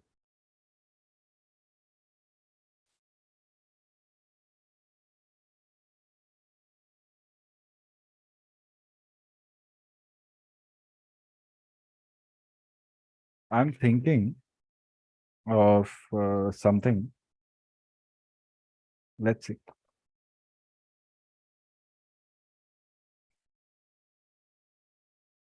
Okay, let's continue. Write down important points.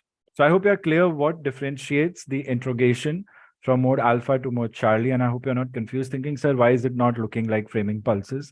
This is your interrogation. Now don't think you're alien to what your interrogation signals look like. The transponder will check which system they have got and which sequence of pulses they have got, and the separation between P1 and P3 and the difference 8 microseconds and 21 microseconds is between P1 and P3, not between P2 and P3. Okay.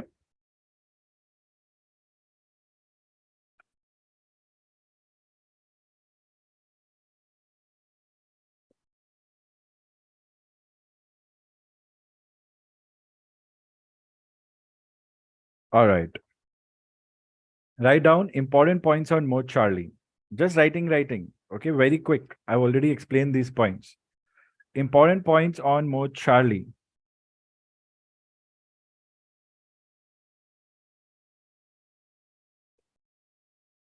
As aircraft receives, right, point number 1. Like title, right? Title. As aircraft receives mode Charlie interrogation, altitude reporting is done as follows. So you'll get questions specific to altitude reporting. So as aircraft receives a mode Charlie interrogation, altitude reporting is done as follows. So mode Charlie, altitude reporting. How does it happen? This is the sequence of things. Point number 1, aircraft transponder replies with an ICAO determined code. Aircraft transponder replies with an ICAO determined code. A very important term. ICAO determined code. Point number 2, this code corresponds to aircraft height. In bracket, you will write altitude, bracket closed, as per 1013 HPA reference. In bracket, you will write ISA, mean sea level pressure. I'll read the second point again. This code corresponds to aircraft height, altitude, height in bracket altitude, as per 1013 HPA reference, in bracket ISA, mean sea level pressure. Point number 3, this reply is standard, semicolon, underline standard, irrespective of altimeter subscale setting by the pilot. If your aircraft is on ground, this I'm explaining now, if your transponder is on, it would read your pressure with respect to your altitude with respect to ISA, mean sea level pressure. This reply is standard, irrespective of altimeter subscale setting by the pilot and irrespective of the code selected on transponder. So all the students who were thinking, sir, is it the same code? No, it is not the same code. That's why the term is used ICAO determined code. You might not know the code because it's automatic. I'll read the point number 3 again. This reply is standard, irrespective of altimeter subscale setting by the pilot and irrespective of the code selected on transponder. Point number 4. This mode Charlie code is because of an encoder. Underline encoder, a common term given to you for a device that changes something into some code before it's transmitted. This mode Charlie code is because of an encoder. Point number 5. This encoder is actuated mechanically This encoder is actuated mechanically by aircraft's altimeter's aneroid capsule. So there's a small sensor, the capsule called aneroid capsule. Aneroid is a term given for air data with reference to air data. So this encoder is actuated mechanically by aircraft's altimeter aneroid capsule. Next point, point number 6. Such a mechanism renders the reply independent of altimeter pressure setting. So this mechanism gives us a reply irrespective of what subscale setting the pilot has done. I'll read the last point said again. Such a mechanism renders the reply independent of altimeter pressure setting. Next point, point number 8. Such an automatic altitude reply is known as automatic altitude telemetering.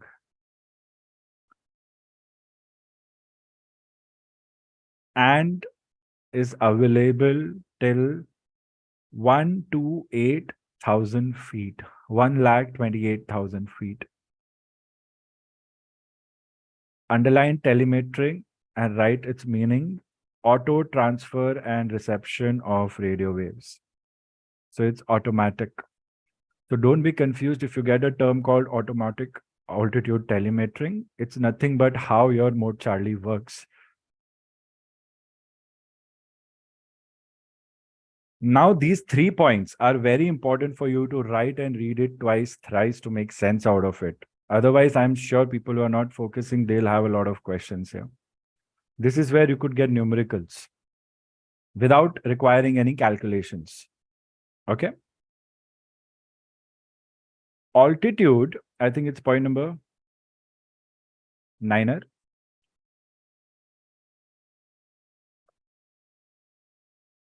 Point number 8. Altitude are reported in 100 feet, hundreds of feet. Very important. Altitude are reported in hundreds of feet. Example, 7,500 feet or flight level 75, 7,400 feet or flight level 74. So on your PPI, you will see 75, 74.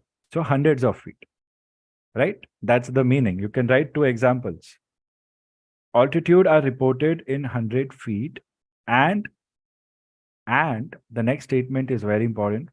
Increase or decrease of altitude is based on 50 feet. Increase and decrease of altitude is based on 50 feet. Now I'll show you hundreds, hundreds, hundreds. All right. If it decreases, my altitude decreases from 7500 to 7450. So this is what is measured. Increments of 50 feet. We can say accuracy is of 50 feet. But you round it off to nearest 100. So if I have 7450, it is closer to 7500. So as long as I have this, I will find it rounded off to 7500. I'll give you a write-up on this as well about rounding off. So altitude are reported in 100 feet and increase or decrease of altitude is based on 50 feet. Very important. When we come to Mode Sierra will have 25 feet. Accuracy is more in Mode Sierra. Continue 8th point. Observed altitude is rounded off to the nearest 100th feet. Observed altitude is rounded off to nearest 100 feet. So here nearest 100, as long as you have 5, you consider it to be the higher value. As soon as your altitude changes to 7445, so your nearest 100 feet would be 7400 in this case. the margin is such. So I'm continue writing. Observed altitude is rounded off to the nearest 100 feet. This is point number 8. Right? Point number 9. 9 up. This system provides ATC with aircraft's flight level in bracket altitude or pressure altitude. This is the last point for you here. Write down then an example. The last point would be 9er. This system provides ATC with aircraft's flight level in bracket altitude or pressure altitude. All words are correct. The most appropriate would be pressure altitude, then height, in case they all three come in your options. But the reference would always be 1013, irrespective of barometric setting, irrespective of altimeter subscale setting. Clear? You are learning things in depth right now. Please study kar lo yahan ka yahin. Okay? Point number 10 is an example of what I've just given you right now. Write it down verbatim. If aircraft flies on assigned flight level 75,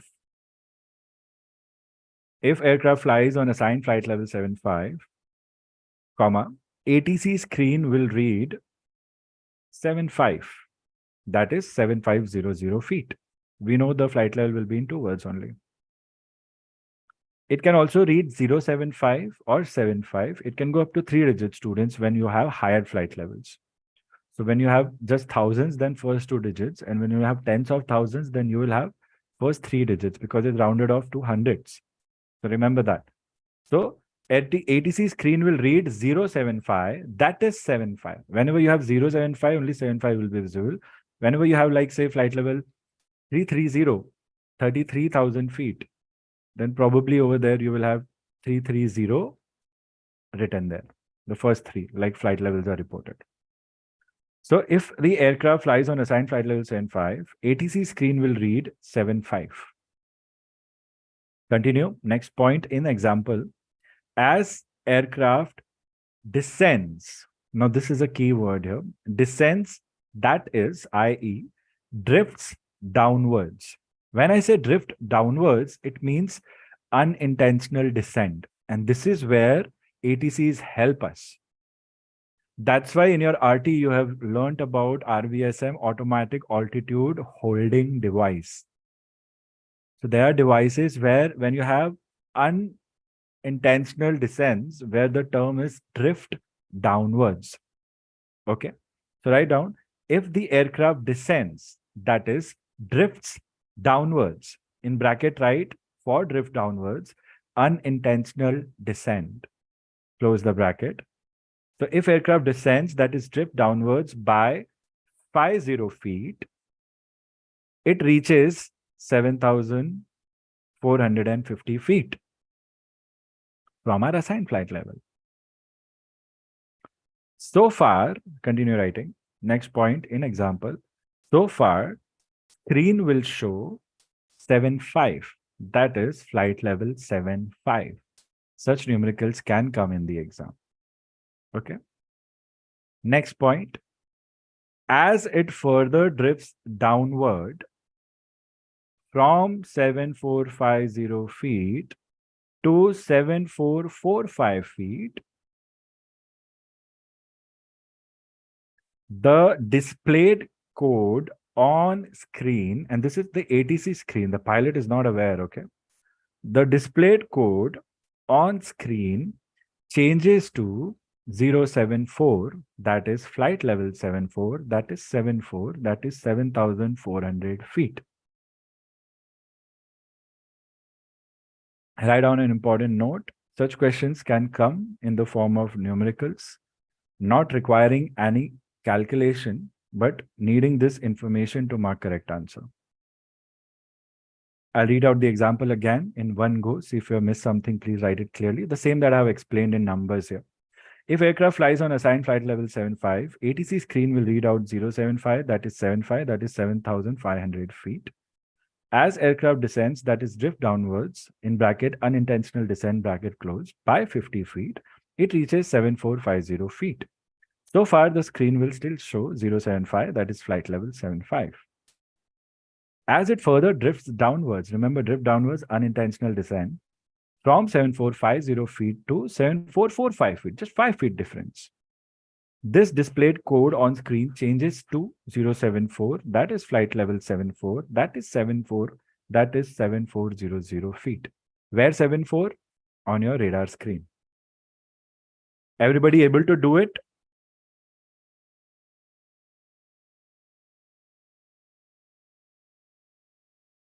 Any doubts? Is it getting too much? Just a little bit more. We'll push and get through this. Not much, right? Good. Write down SSR operating procedures. This is pilot's do's and don'ts. I've seen such questions come quite often, where you are required to think from the perspective of a pilot flying. So it's good. You note it down. SSR operating procedures.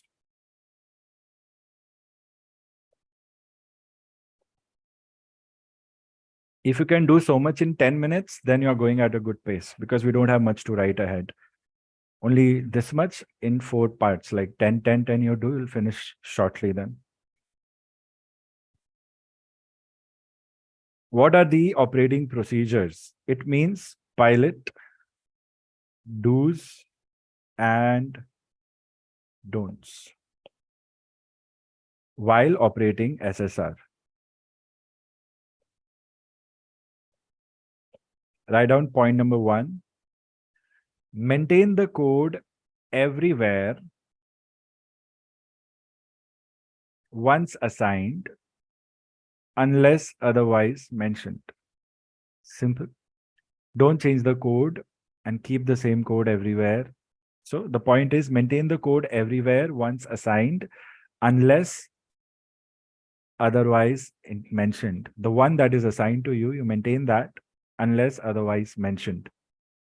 Point number 2, selection / reselection of codes / or / switching off equipment when aircraft airborne. So 3 things: selection / reselection of codes / switching off SSR equipment when aircraft is on board. When aircraft is airborne, what to do, how to do. Individual questions can be made from this second point. Write down, put a hyphen and write down only when instructed by ATC. You cannot select or reselect or switch off the system without ATC instruction. So sadly, I have to bring this up. What went wrong with MH370 was that without ATC's permission, the radar was turned off. The first thing, the moment the radar was turned off, was the last known position of the aircraft. That's all the clue we have. No more clues. And we still don't have that aircraft's location, and it's been so many years.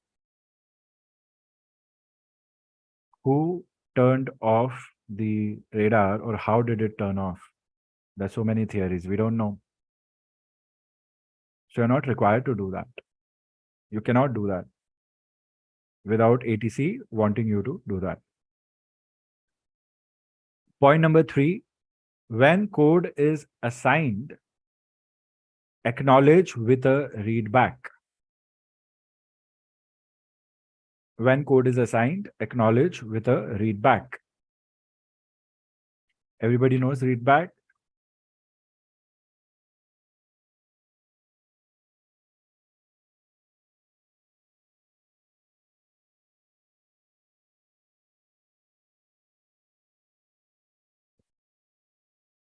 Karishma, point number 3, when the code is assigned, acknowledge with a readback. Okay. Point number 4, while routine reporting or on request of ATC, report altitude reading to the nearest 100 feet. Now, this question in the exam might not be given to you in relationship to SSR. It could come as an individual question also. So it becomes very important. You might confuse it thinking, sir, is it altimeter? So I'll say the statement again, point number 4. While routine reporting or on request of ATC, report altitude reading in the nearest 100 feet. Why? Why do I do it? Write down. This helps verification or cross-checking of mode Charlie data transmitted by aircraft to ATC. So it's always good to report your altitude in hundreds of feet so that ATC can check on the transponder and you can check your altimeter reading and see that both are correct or not. That's why you have altimeter redundancy in your RT. If you don't have two altimeters giving you different readings, you don't know which one is correct. And we will not know if the one that is correct matching with radar is correct or one that is not matching with radar is correct. So we will not know if only radar is working or not or only altimeter is working or not. So that's why we get out of the RVSM airspace to increase our separations. This is for students who have done RT. Others you will learn eventually. RT or regs, you have learned it already, I'm sure. So why do we do this? Why do we report on request or routine reporting? So routine position reports also your flight levels, you report it in your hundreds of feet, not thousands of feet, hundreds of feet. So you know how to round it off now. Easy, right? Up to 50, higher value. Below 50, lower value. You know, I have a niece, 9-year-old, and she is learning rounding off in math right now. And she was doing her homework. And the other day she was asking the same thing. And it's amazing to see someone learn it for the first time. And her elder brother, he was just busy with social media. He didn't teach him properly when we told him, "Tu sikha usko, tu baitha hai to." And she got it wrong. And when I checked it the next day, she was able to round it off tens properly, but hundreds and thousands, she got it wrong. And her brother was just too, lost in his own world to tell her because it was his vacation and he wanted to de-stress. And to make her unlearn the wrong thing and to teach her the right thing, she had issues. नहीं भैया ने तो ऐसे सिखाया. मतलब भैया ठीक है, मैं बता रहा हूँ वो सही है, कर. And then she grasped it and quickly she was able to guess. She's a bright student, of course, niece hai meri. But then still, if you focus students, you will understand everything. That's what I'm trying to say. You will learn the wrong things also if you're not focused enough. If you're focused, you learn the right thing. But you always need to cross-check. So yeah, rounding off is important to us also as much as we learn when we are growing up. Write down an important note. When there is a difference of more than 300 feet, plus minus 300,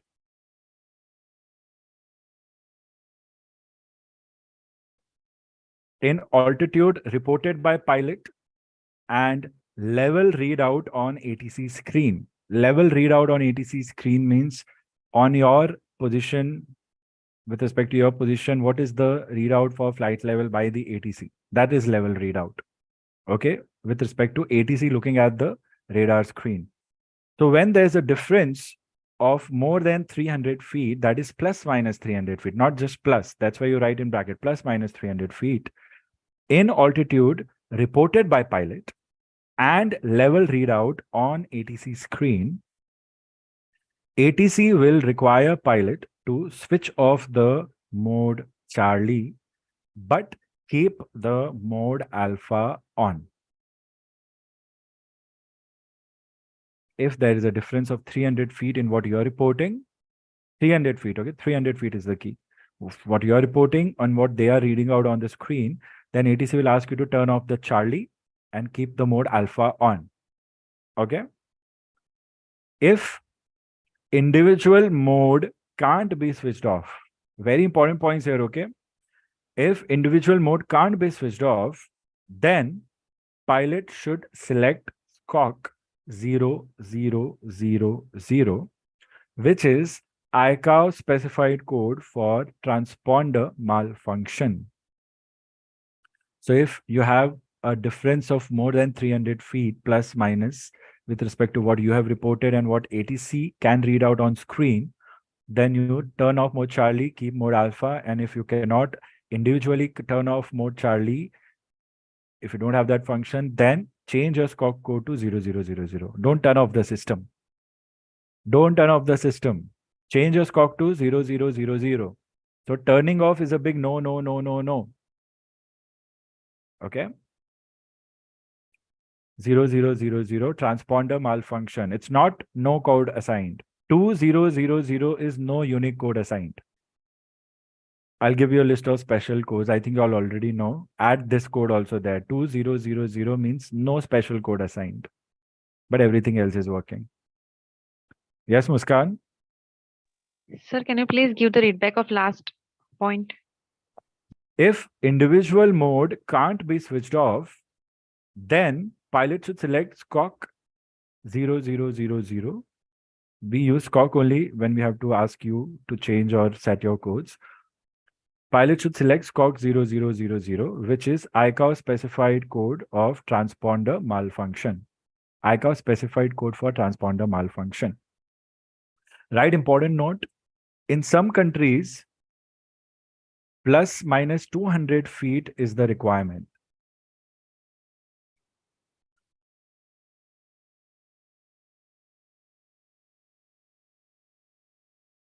Add other standard special SCOC codes. Emergency 7700. Radio communication failure 7600. Unlawful interference like hijack 7500. Remember, when you have unlawful interference, that code can change into 7700 if emergency is a higher priority than unlawful interference there. So 7700 emergency, 7600 radio communication failure, 7500 unlawful interference. In bracket, you will write can be changed to 7700 if 7700 based emergency has higher priority.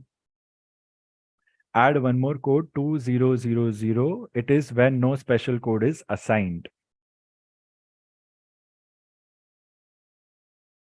Almost done.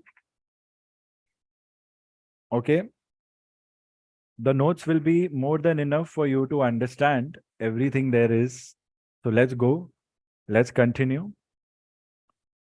Does the SSR have any disadvantage?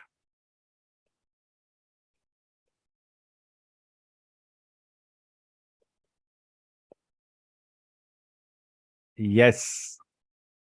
Number one, usage has reached its peak. So here they are talking about basic mode alpha and mode Charlie, the basic. Usage has reached its peak. And what are the disadvantages?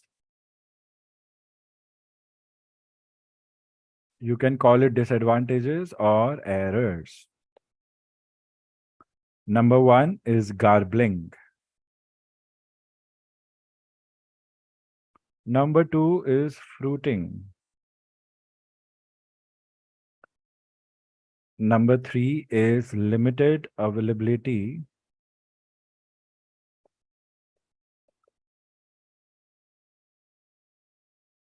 of codes. In garbling, write down the following statement. Okay. When ATC interrogates two aircrafts, quickly write down, okay? It's very easy. When ATC interrogates two aircrafts which are on the same relative bearing from the ground station, when ATC is interrogating two aircrafts on the same relative bearing, they could be away from each other, not on top of each other, but the bearing will be the same. Okay. When ATC interrogates two aircrafts which are on the same relative bearing from the ground station, and when they are within 1.7 nautical miles from each other. Aircrafts on the same bearing within 1.7 nautical miles from each other. In bracket, you will write 1.7 nautical miles measured from antenna to antenna. Okay.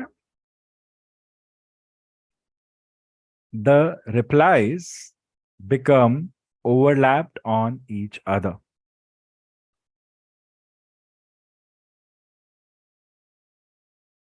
This overlapping of replies is called as garbling.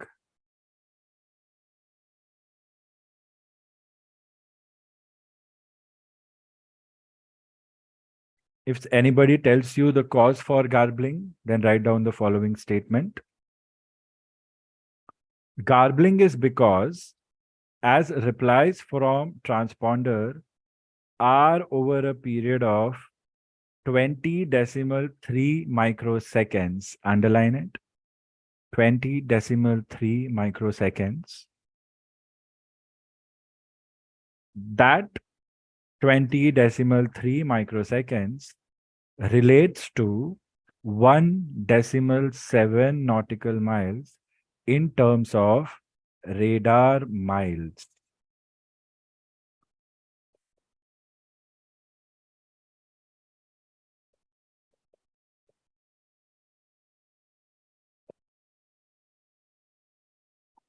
So they overlap. That's garbling. In simple words, I'll read the statement once more. When aircraft interrogates two aircrafts which are on the same relative bearing from the ground station and within 1.7 nautical miles from each other, the replies become overlapped on each other. If I missed a point, just add. 1.7 nautical mile is measured from antenna to antenna. This is because as replies from transponder are over a period of 20.3 microseconds, 20.3 microsecond relates to 1.7 nautical miles in terms of radar miles. Important takeaway for us. Okay. Write down fruiting. Fruiting is also very simple to understand. Simple statement. Write it down. When an interrogator receives a reply from a transponder to which it did not interrogate. When an interrogator receives a reply from a transponder to which it did not interrogate. Interference is experienced at the interrogator. That interference is known as fruiting. When an interrogator receives a reply from a transponder to which it did not interrogate, interference is experienced at the interrogator. Such an interference is known as fruiting. Overlapping is garbling, interference is fruiting.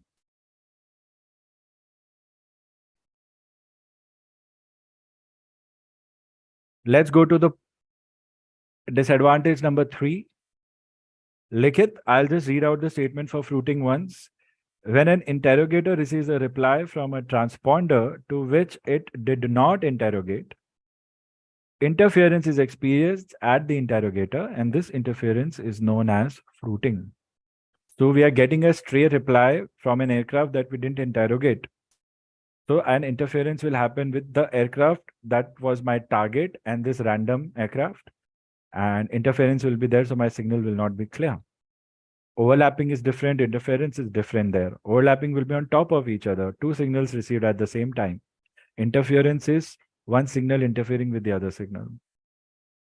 Point number 3, limited availability of codes. Only 40906 identifying codes are available for mode A. Mode Charlie has no codes limitation because it's automatic altitude. No worries. Identification is an issue.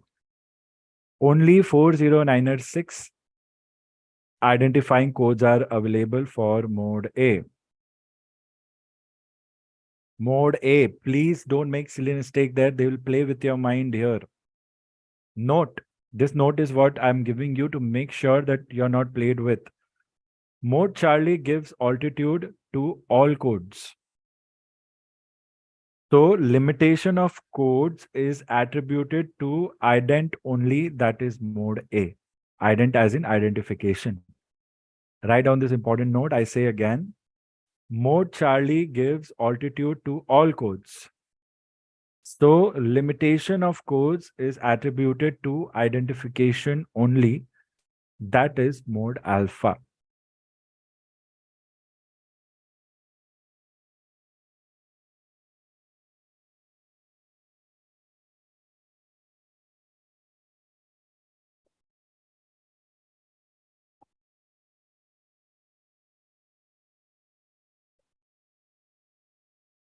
That is identification, not on mode Charlie, as mode Charlie reports altitude on all codes.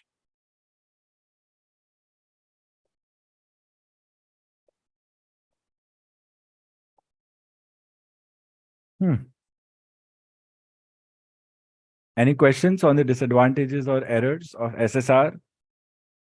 Anyone? Things are pretty simple. Shall we continue? Or do you want me to send a picture of the remaining notes? 4 pages. 1, 2, 3, 4. Let's continue. Okay, you had a chance to say no. Let's continue now. What is mode S? All this while we are talking about basic limitation and all. What is mode S? Write down. Point number 1. Mode S is a new advancement of SSR, overcoming the disadvantages of mode A and mode C. Okay. Simple. Second point, S stands for selective addressing. Similar to cell call on HF, selective calling. Don't confuse this, is different. S stands for selective addressing. That's what S stands for. A for identification, C for altitude, S for selective addressing. It has advantages which you earlier didn't have. You can directly communicate with an individual aircraft. That is a big thing. Today, it's become a norm, students. Today, you'll just go through training and be taught and you will fly. But when it came in, it was a big deal. It was like, wow, finally. So that's the beauty of technology. It can only improve. Necessity is the mother of invention, right? So what we have today as our most advanced technology has certain errors. So engineers and scientists are working to improve those errors to give us a better technology. Everybody wants GPS to be the sole and the most accurate navigation aid, but still we don't have the accuracy. We don't have it. So still we are depending upon VOR. There's so many things we had planned that we'll get today, but we are still not thorough with them. So we are going hand in hand with two. We never know when would the time come when we'll overall replace the old system. I don't think that's ever going to happen in the next 20 years or so, at least.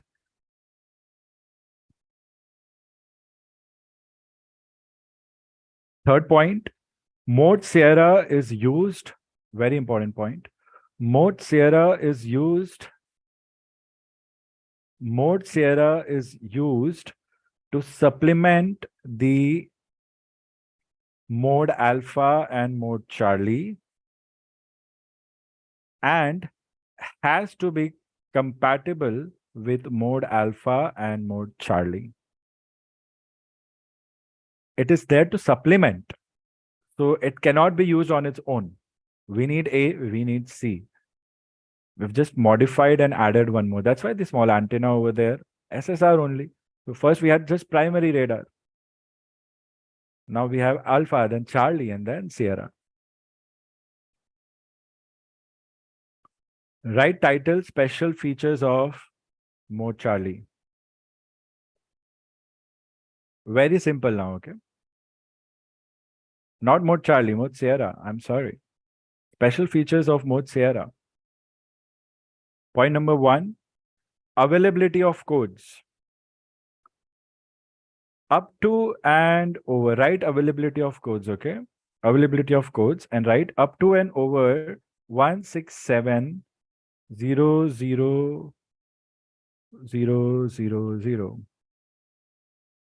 167.0.0.0.0. How much is it? 1,67,000. In frequencies, you could read as 16.7 megahertz. Up to and over 167.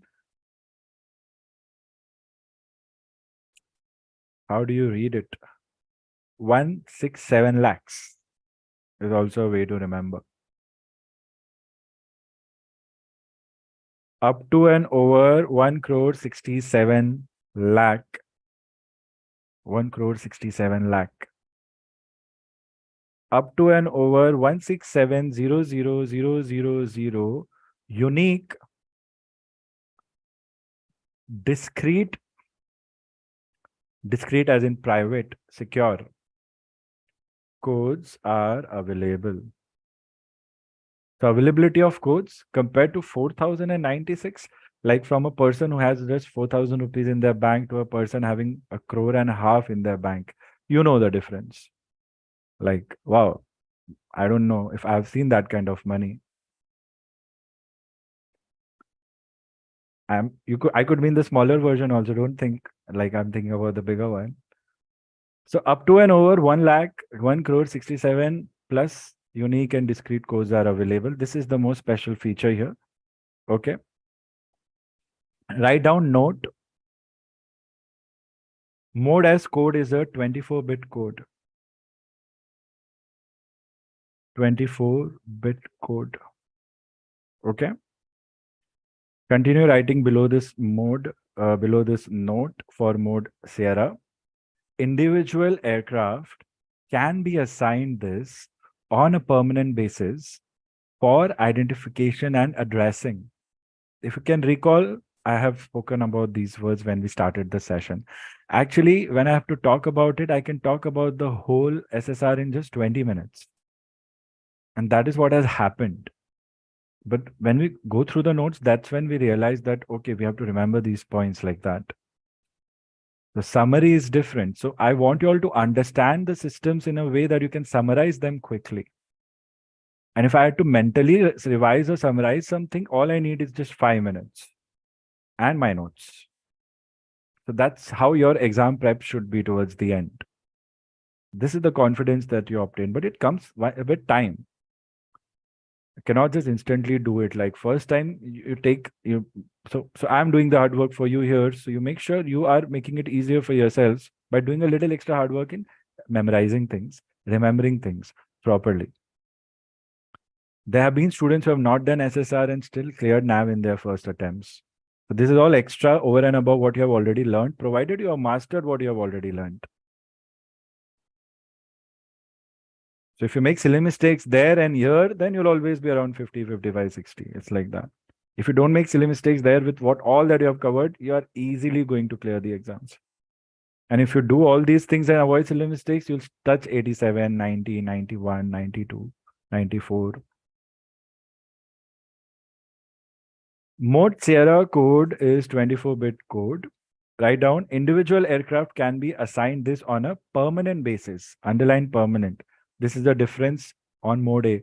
Mode A, no permanent codes.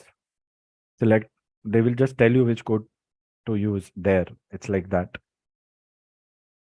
For identification and addressing, and can be assigned to the aircraft during manufacture and stays with it for the rest of the life of the aircraft. Point number 2 is very important. You will get ahead points coming on based upon this concept only. Data link.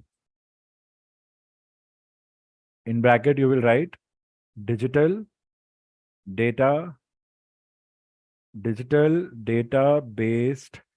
interface facility.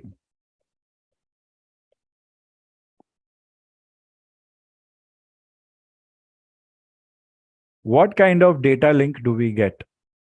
Okay. We get data uplink. When I say data uplink, it means information is going to the aircraft. Aircraft is up, IATC is down. So you all are aircrafts right now. So you think from the perspective of responder, while I'll think from the perspective of interrogator. So for me, data uplink is important for me to send information through you to you through data link. What is data link? Coded messages. They will go through mainly as text only, but they will be coded data like binary or some other language that we are using. But on the computer screen on board the aircraft, you will see it in numbers only. Similar to data link, we have CPDLC, controller pilot data link communications. This is different from that. Do not think that this and that is same. This is transponder based data link we are getting when we have mode Sierra. CPDLC can or cannot use transponders for their purpose of communications. Data uplink to the aircraft, and we have another data link, which is data downlink. So this will be from the aircraft. Data downlink from the aircraft, data uplink to the aircraft. So it's referenced in to the aircraft because the transponder is with the aircraft. Remember that. So what are these? These are data messages, text messages. Simple.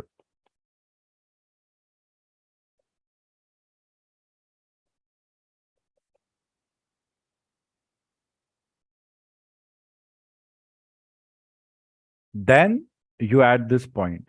Mode Sierra can give, what all can I get from Mode Sierra? I get all these things. Number one, ground to air. You can relate it with GTA. Ground to air data link. Number two, air to ground data link. And number three, air to air data link and exchange.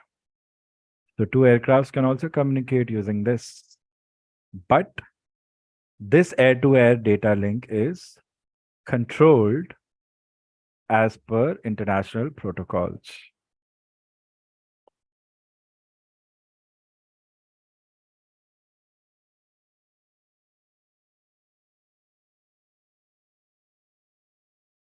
Point number three, the advantage or special feature. First is availability of codes. 1 crore 67 lakhs. 1 crore 67 lakhs. Put this figure in your mind, and why not put this figure as your future wealth goal. Like just imagine a day that you would want to see your own earned like as a professional in your account. So not a bad goal, right? Like first step, you can plan for ahead also, like millions, billions. But two way you can play with this. 1 crore 67 lakhs. 1 crore 67 lakhs. What is it? More than this is available for Mode Sierra. At least you'll remember this and mark correct. What if they give you 1 crore 66 there, and you might think that is a close and might mark incorrectly. But anyway, let's come back. Reduction in voice communication using radio telephony is another advantage that I get. Write down the third advantage or special feature is reduction in voice communications on RTF, radio telephony. You write down with intent to exchange messages via data link, via aircrafts, CDU. CDU is a common term given to control and display unit, your onboard computer systems. You must have seen small screens with dial pads. The common word is CDU. Control and display unit.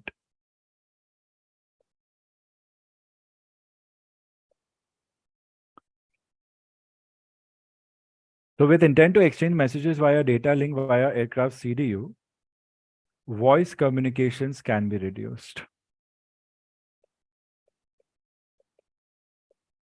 So you will be taught ahead when you go for specialized training how to communicate using data link. And just like you have RT phrases and RT language for voice radio telephony, you have codes and special codes for data link also, like two-letter codes are there for urgency and distress. So yeah, that is something that you learn as you go for type rating, I'm sure. Sometime in your airline training before you start, you'll be taught to you if they are using data link communications.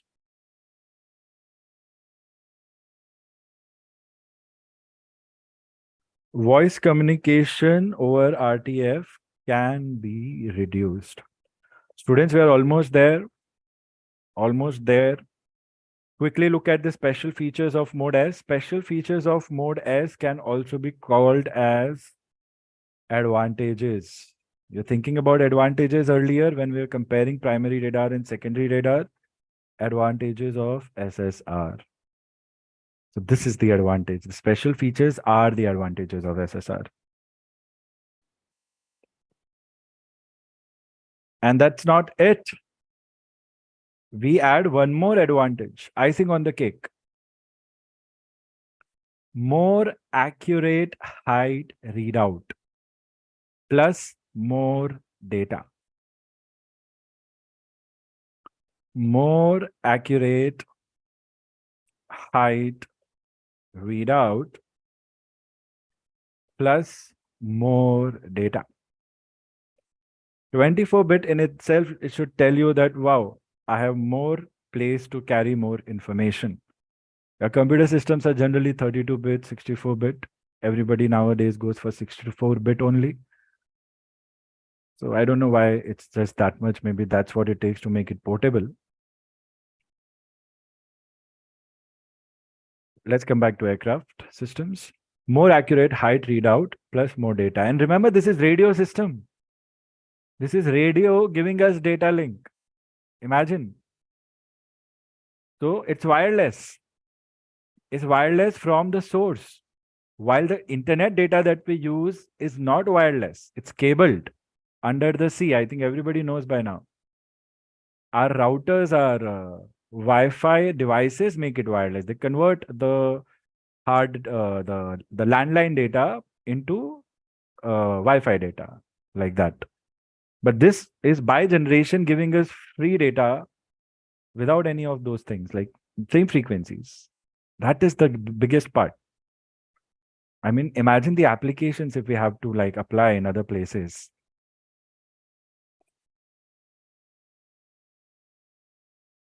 I think I should not discuss innovative ideas on a video that is open for public. You know, you never know who would come and grab me by the neck and say, shh, like this. I don't know if you get the joke here. More accurate height readout and more data. Height readout is point number 1 in this. Height readout is in increments of 25 feet. While mode Charlie was giving me 50 feet, here I get 25 feet. Again, a point that I've already mentioned. Next point.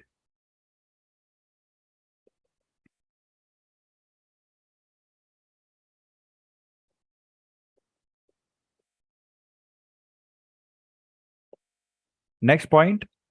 Additional data about aircraft's present and intended performance is also given to ground controllers.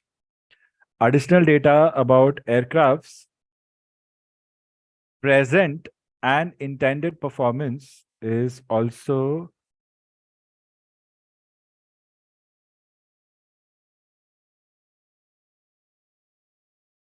given to the ground controllers.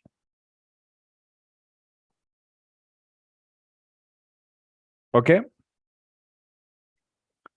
Additional data about present and intended. Remember, it was spoken that what the plane plans to do ahead can also be given to the air traffic controllers.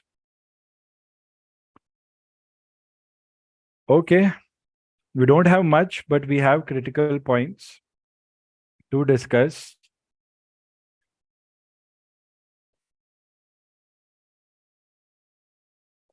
SSR mode Sierra interrogation modes. In what ways can a mode Sierra transponder interrogate with the aircrafts? There's not just one interrogation happening. We have options. There are 4 modes. 4 modes. One interrogation mode is called as all call. Second interrogation mode is called as broadcast. Third interrogation mode is called as selective.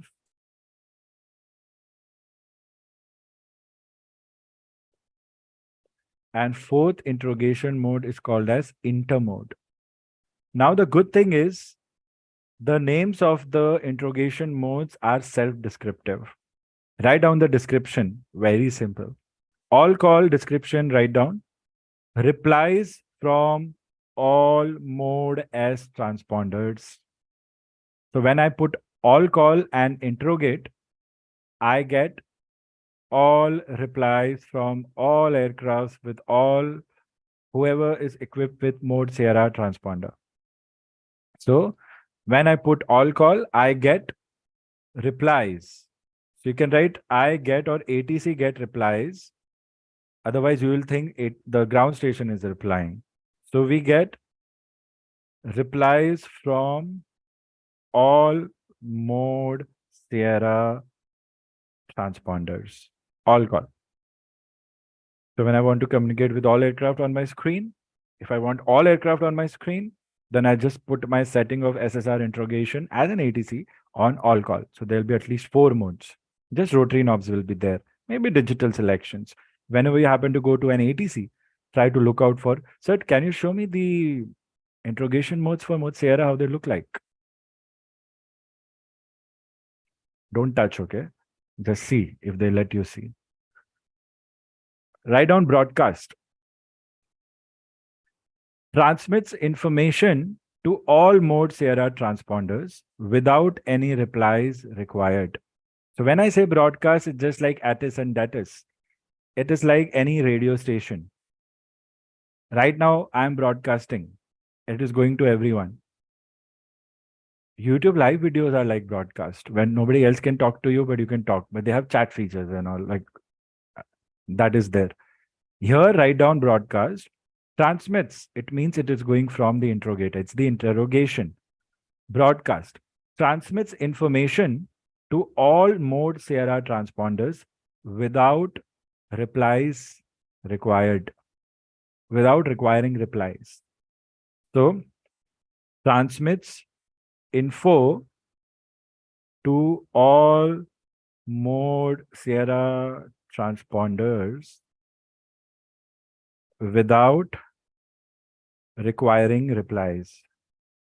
So you're just sending them some information, a common information, maybe an alert, maybe flight safety message, anything. Third, selective, very important. Surveillance. Surveillance of or communications with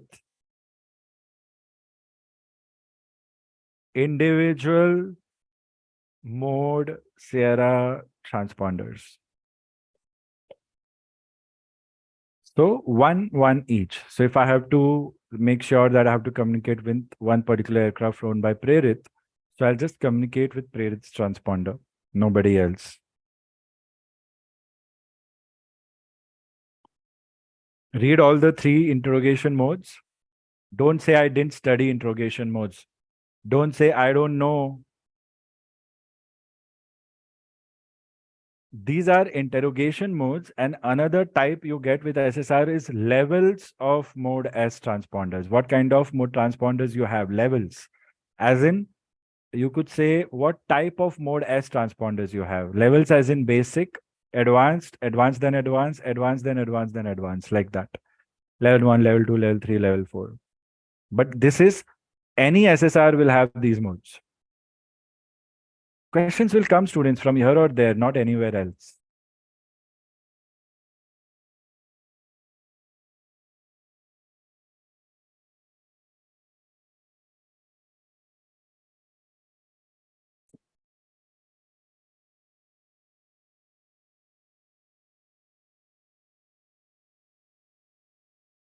Any questions?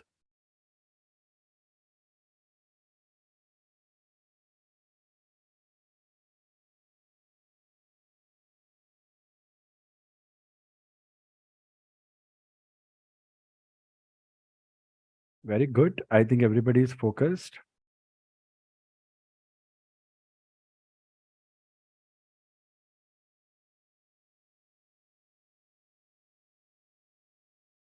Chaitanya, any question? No, sir. समझ आ रहा है सब चैतन्य? जी sir. Very good response, very quick response. Very nice, Chaitanya. Thank you. Karishma, Bishnupriya, it's fine, you don't respond, but Likit, Muskan, Prerit, Sushita, Nukul, आज देखेंगे फुर्सत में. समझ आ रहा है सब? Affirm, sir. Affirm, sir. Victor Tango Mike Sierra Lima.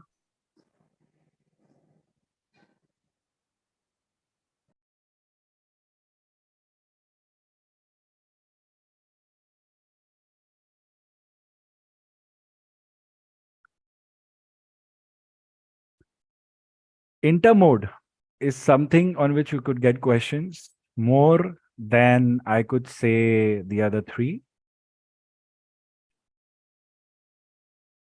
Write down intermode.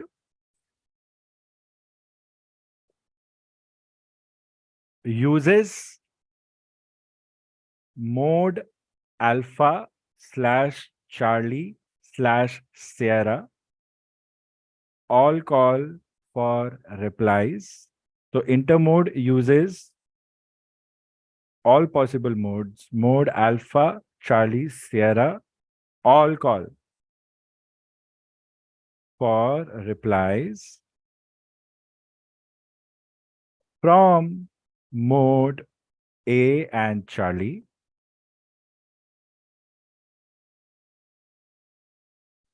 for surveillance.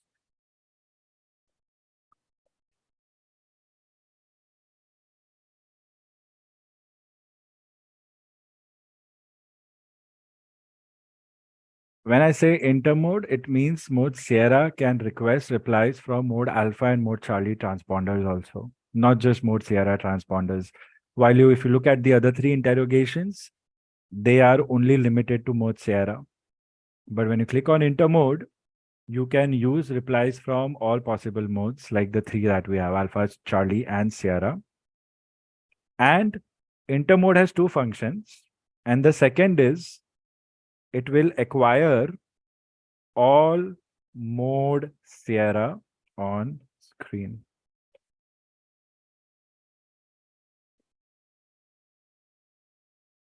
Go through these modes again. We are almost there. You could be asked questions going in depth about pulses for interrogation. Okay, very simple. All right, do it as I'm writing it. Mode Sierra doesn't use P3. Remember P1, P2, 3, P1, P2, P3, mode alpha, mode Sierra, 8 microseconds, 21 microseconds. Mode alpha, 8, mode Charlie, 21 microseconds. Here, mode Sierra does not use, grammar here is wrong, does not use P3, but uses P1, P2, and P4. Okay. where P4 can be short or long.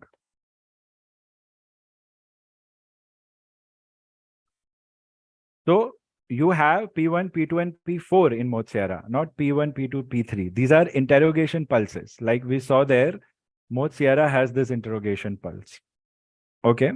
When your P4 is short, when P4 is short, and when P4 is long. This is how you segregate things here.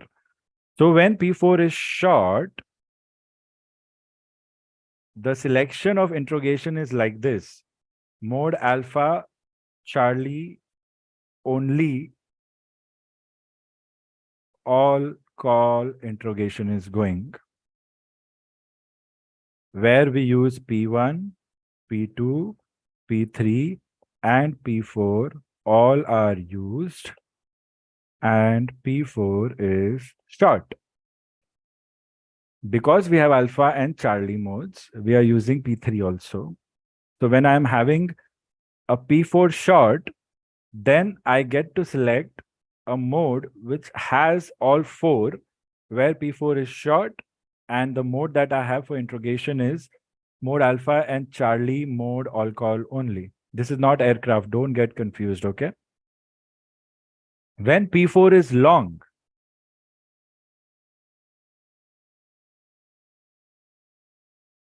simple. The mode selected is mode alpha, mode Charlie, mode Sierra, all call. So just that when your P4 is short, your Sierra mode is not there. And where P4 is long, your Sierra mode is there along with alpha and Charlie also. So mode is alpha, Charlie, Sierra, all call. You know all call replies from all transponders. Here it will also include alpha and Charlie. Here you will write P1, P2, P3, and P4 all are used, and P4 is long pulse. Don't say, I don't know all this. I didn't know all this. I didn't study all this. I don't remember all this. I have been not taught all this.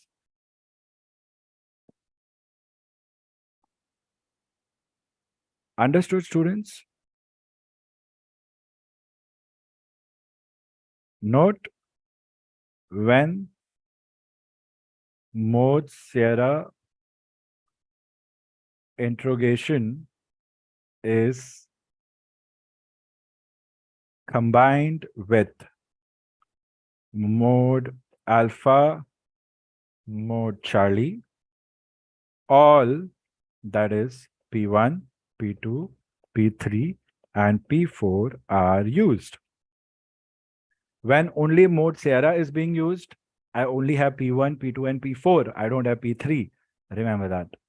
Please, they can simply play with you, with your mind with respect to these. Doesn't use P3. Only mode Sierra doesn't use P3. When it's combined, it is using. So interrogation pulses, P4 can be short. When it is short, only mode alpha and mode Charlie. And when it is long, then we have combined mode alpha, Charlie, and Sierra. So say many aircrafts who don't have mode Sierra, that interrogator will only send signals with a P4 pulse as short pulse. That's the application. And wherever I have mode Sierra transponders, then my interrogation pulse P4 will be longer pulse along with P1, P2, P3.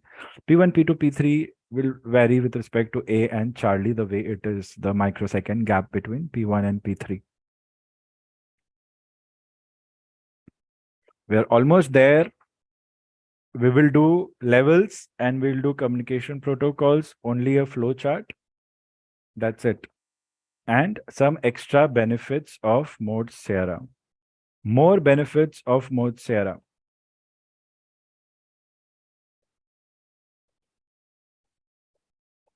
Good thing is I've kept the session open. You can check the timestamp. If right now you're having hunger pangs, you're lost, you're like, I cannot study. We'll finish this now, but you can just take a gap and come back and watch it on YouTube. But at least some students be in the class. Otherwise, मैं खुद को नहीं पढ़ा पाऊंगा अकेले. I've never done that before. I've never made a video for anyone like that.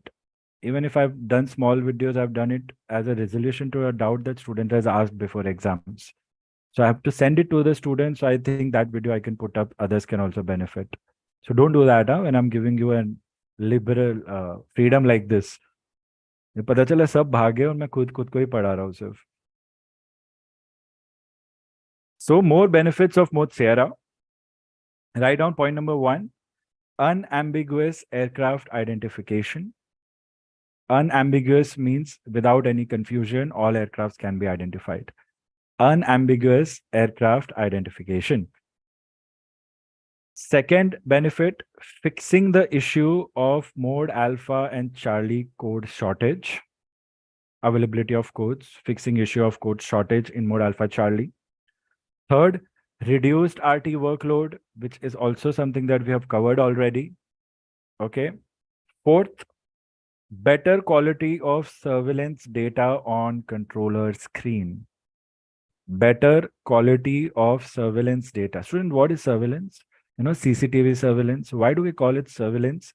Because we are observing something remotely from a distance. One person can observe a lot of things. That is surveillance. It's not supervision. Supervision is in real time in person. Observation is in real time in person. Observation is to learn. Supervision is to check. Surveillance is to monitor, check, learn, everything combined to make sure things are going the way they are. Better quality of surveillance data on controller screen. Point number 5.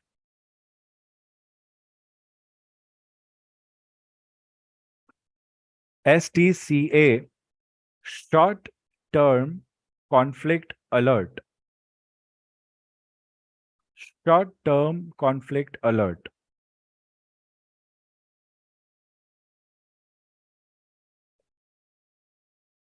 Short-term conflict alert.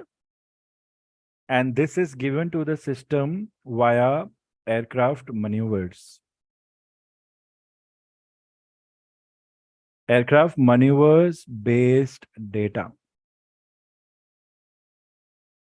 So Mode Sierra can help predict potential conflicts and give you information about them, alerts.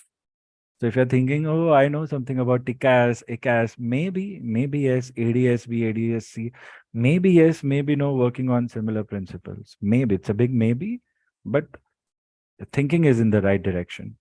Why maybe? Because unless you read it from the text, you should not ever anticipate something that, but you always keep a maybe there. Maybe, yes. Garbling is totally eliminated. So if you're thinking which error is reduced in SSR compared to the 3 errors, 2 are reduced. Garbling and shortage of codes.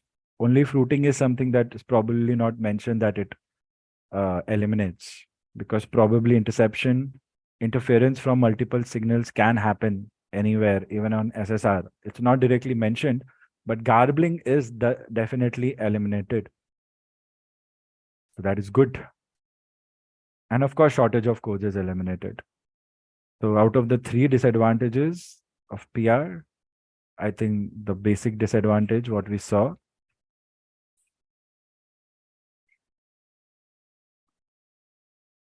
basic SSR. So this is Mode Sierra. So basic SSR, Alpha Charlie are giving me garbling, fruiting, shortage of codes, while Sierra is not giving me garbling, not giving me shortage of codes also. Probably fruiting.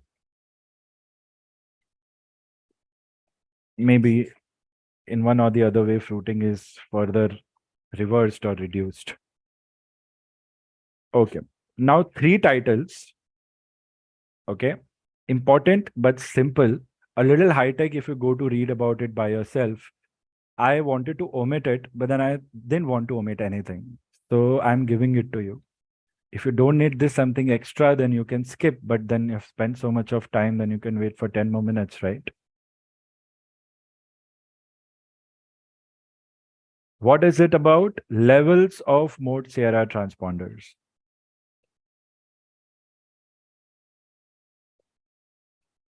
By the way, I was thinking we would be done by 7 o'clock.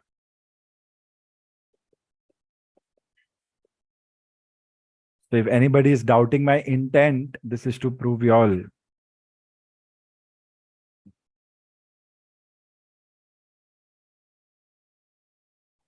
Levels of Mode-Sierra transponders. What does it mean? It means you can say types. How? Let's take an example. iPhone comes in 4 levels. 14, 14 Pro, what, plus, plus Pro, 4 levels. 14, 14 plus, 14 Pro, 14 Pro plus, something like this, 4 levels. The hardware is also increased, software is also increased, cost is also increased. But they all are the same model, iPhone 14. Got it? Similarly, your computers. Same system, Core i3, 10 generation, Core i3, 11 generation. No, Core i3, Core i5, Core i7. That is levels. So what kind of Mode-Sierra transponders can you get? Of course, if I am having an aircraft, I would want the max level only. Like if I have the resources, best चाहिए मेरे को तो. So people who have resources will always go for the best. People who want to save but have the best will go for lower levels. But minimum is required. So that is what we see here with respect to levels, and very simple to understand. Level 1, level 2, level 3, level 4. I'm giving an example of iPhone because I don't know any other phones who give us those levels. Even S22 comes in 2 levels only, I guess. I wanted something with 4 levels. Okay. In the exam, don't write. It's good it's not subjective exam. Otherwise, you'll write transponder levels are like iPhone levels. Examiner will be like, perfect answer. Give me an iPhone. You know, such memes come, right? I don't watch though. So write down level 1. Level 1 can be attributed to all 3 modes, but I don't have data link. No data link. So your question might be simple. Mark the correct statement for level 1 transponders. Level 1. Okay, now you know. What are the correct statements? No data link. So not all transponders with mode S can give you data link. There also you have a catch. So level 1, all modes, but no data link, and not used for international flights.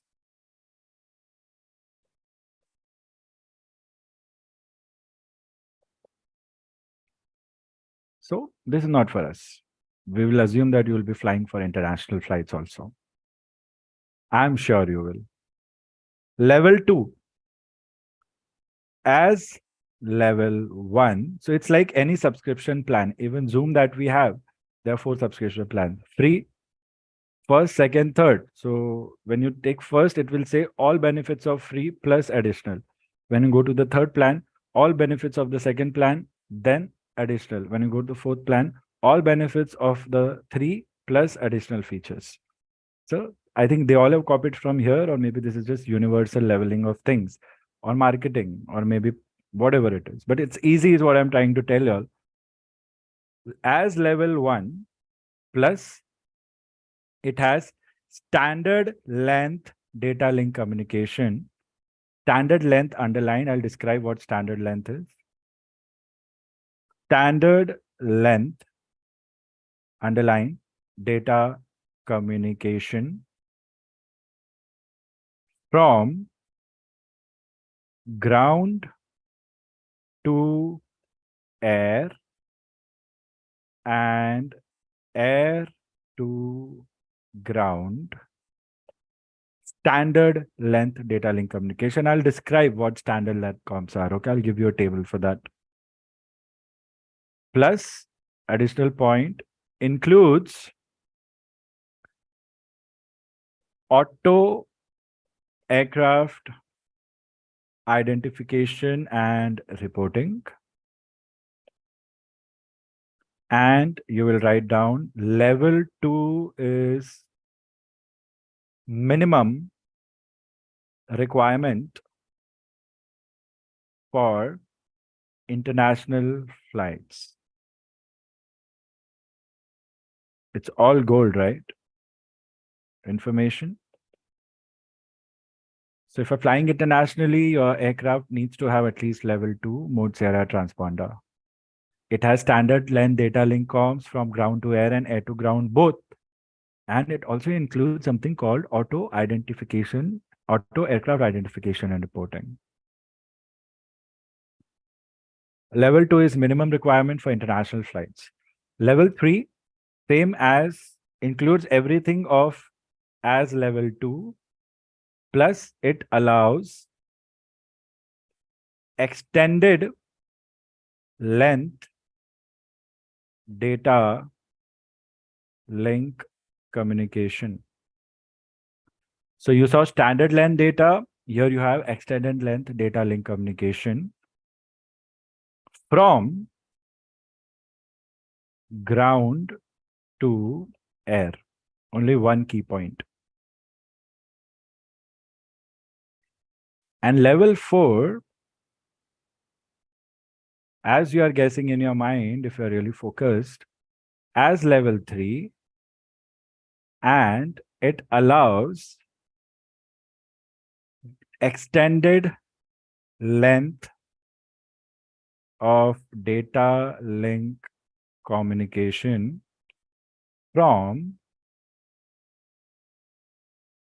aircraft or from air to ground.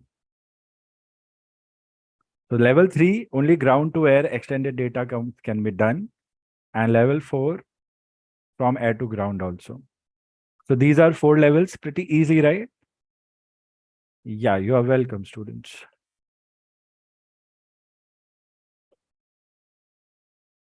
What is the meaning of standard length and extended length comms? And how are we supposed to know it in a fraction of few minutes? How are we to understand, forget memorizing, understand everything that is so digital, something that we have hardly mastered basic instruments. What are they talking about? All you have to do is just focus here in the session and you'll get an idea about it. So what do you mean by communication protocols? Data link communication protocols are of 2 types. One, standard length, and second,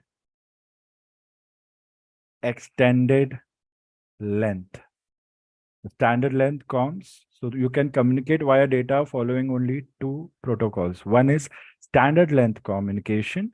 Second is extended length communication. Don't judge me on my pronunciation, okay, students?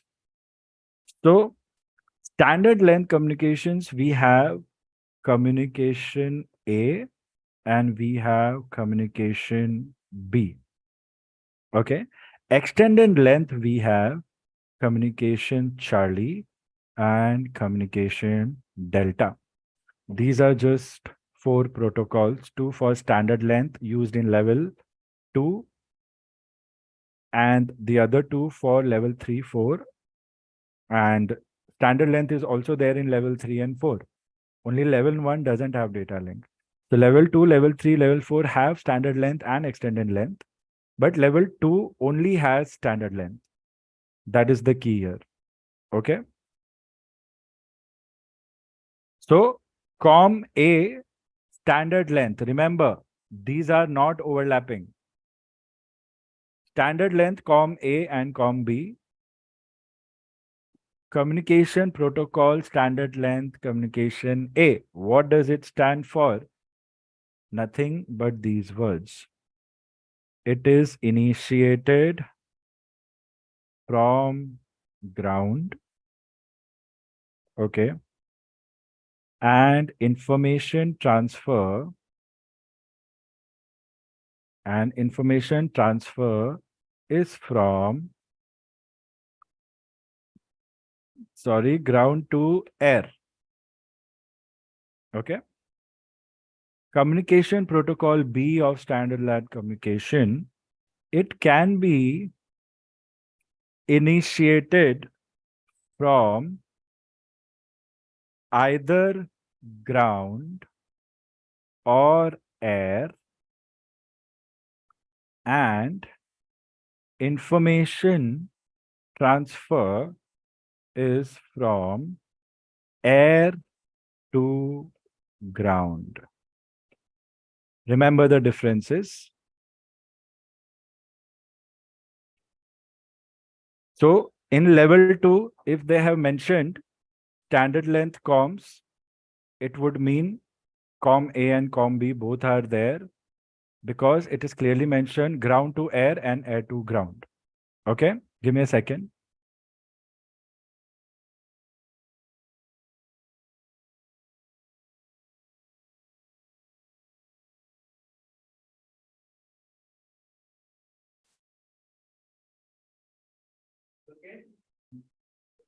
Write down note.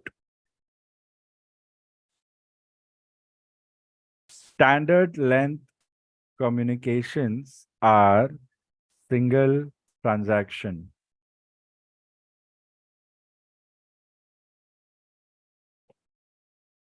Single transaction.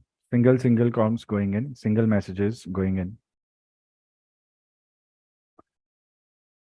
Communication C falls under extended length, which has uplink, to the aircraft, data to aircraft, and COM D is downlink, which is data from aircraft. That's it. That's it. And you write a note here. Extended length communications can be up to 16 80-bit messages. Now, this is just FYI. They're just showing you that you can have up to 16 individual 80-bit messages. It just shows you that they're not single transaction. They are very complicated. In other words, what we are exchanging right now could be more than this with respect to my video, my voice, and the screen, and the text messages, and then emojis and reactions that we share. Everything would require their own carriers or own space to be shared. So slow and steady, I can see wickets are going down. From 13, we are 10. And we are on the last part of your transponder. Okay. Should we finish this or should I just send you a screenshot of this? The title of this is aircraft correction. DAPs. That is downlink aircraft parameters.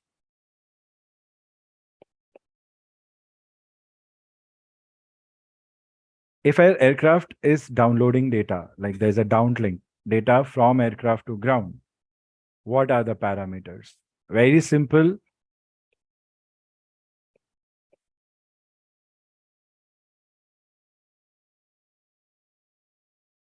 Very simple. Basic, enhanced. There are two parameters, basic and enhanced. It generally means what kind of data am I getting on downlink, or whenever I'm saying air to ground or downlink, what kind of data am I getting? What are the parameters? I have two types of data that would come, basic and enhanced. What all information comes under basic and what all information can come under enhanced is the variation. Okay. So basic aircraft auto flight identification. So the downlink digital data will have automatic identification of the aircraft identity. Second, the capacity of transponder capability as to what are the modes, intermode, everything, like what all possibilities are there. It will be digitally transmitted. Third is altitude reporting in 25 feet interval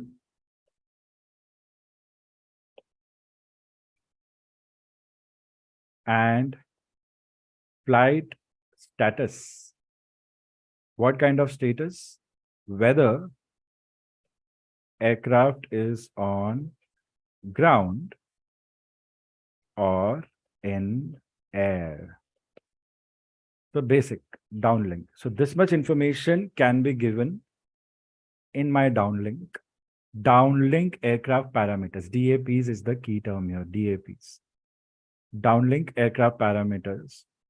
We can say it aircraft downlink parameters. What are the key points that I'm getting? In enhanced, I have data that I can get. Now, this is going to blow your mind, students. What kind of data can I get in an enhanced version of downlink or in the highest levels of my transponders, right? The extended length communications, we could say. COM-C, COM-D, right? So we could say I would get magnetic heading of the aircraft. Okay, so sensors are giving information from DGI, RR, right? Number two, speed. And speed, not just ground speed, not just ground speed, but I can get speed as indicated airspeed or TAS or Mach number.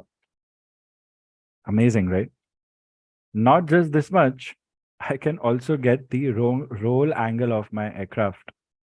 So every important element can be sensed and transmitted back, is what I'm trying to say. But is it everything, or are these things in particular? These things in particular. Then track error angle, students, imagine. Track error angle or track error rate. Don't put angle, put rate. At what rate are you having angular measurements when your track is changing? So cut this and write it properly. Cut the whole fourth point right. Track angle rate. It's not track error angle rate. Track angle rate.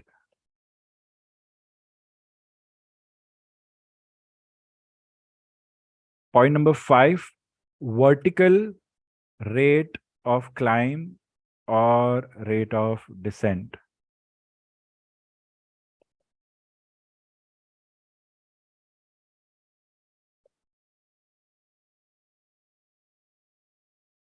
This you get a combined input from your barometer, that is altimeter, and from your inertial navigation systems. Systems that are sophisticated systems based upon gyros. High-tech gyro systems. Inertial navigation systems, inertial reference systems. Computerized gyro systems, we could say. So vertical rate of climb descent would be with respect to inertial navigation systems. Wherever we see inertial, it's gyro based only. And baro, it could be your vertical speed indicator based also, VSI. Number 6 is through track angle. Along with it, you can also get your ground speed.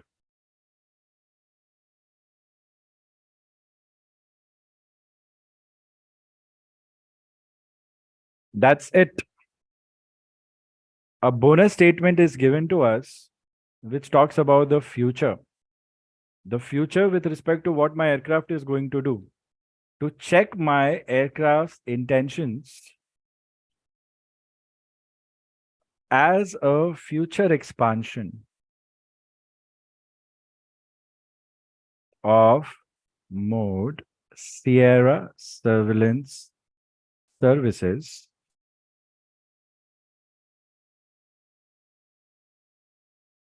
following information will be available. It's not yet there, but it is going to be available.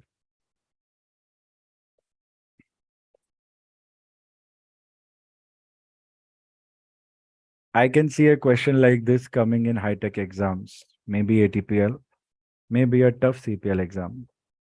This last point. So what are the possible information that could be obtained as we go ahead? Selected flight level and altitude.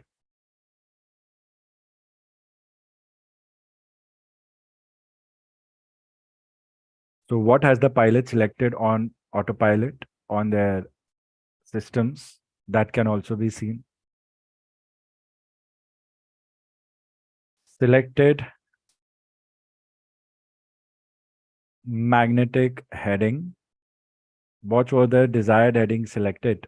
Can also be seen, not just the actual heading, the desired one, so that errors could be matched or checked. Selected course as well. And selected indicated airspeed or Mach number. So what the pilot has chosen as reference is something that is a future expansion which will be available for checking aircraft's intentions ahead. So if aircraft has selected this, then that is the intent of the aircraft. So before the aircraft does it, by the time the pilot is selecting a course, that immediately, that moment of time, data will be shared, and ground controllers would know what the pilot is doing in real time and what the pilot is planning to do. So they will be a step ahead, or we can say in real time, they will get a data of with respect to what the pilot is selecting to do or intending to do. So when we know the pilot is changing a course from 230 to 255, we would know that he's going to take a right turn. And if we know the track angle rate, then we could anticipate by how much time he or she would align there. And with that speed, we would get to know the distance and we could predict collisions. We could predict future airspace availability in that period of time. So that's the advantage of SSR, students. The basic primary radar or basic radar is used to track the progress of an aircraft. My basic radar gives me bearing and range, while my secondary surveillance radar gives me identification through mode A, automatic altitude reporting as per 1013, irrespective of barometric setting via Charlie. These two are good enough, but the identification codes is a limitation of 409 or 6 codes, and errors like garbling, fluting, and shortage of codes are hampering us. So we get a new advancement, which is a supplement to mode alpha and Charlie, which is mode Sierra. Sierra stands for selective surveillance, where I get a lot of important data, more codes, reduction in garbling, plus data link facilities, where we have communication protocols, levels of transponders, etc., etc., etc. To sum up, frequencies used are just simple UHF frequencies, where ground station would transmit at 1030 megahertz when the aircraft will receive at 1030 megahertz. Aircraft will respond at 1090 megahertz and ground station will receive at 1090 megahertz. The transmitted interrogated signal is in pulses on a carrier frequency of 1030 megahertz, which are narrow beams in horizontal plane.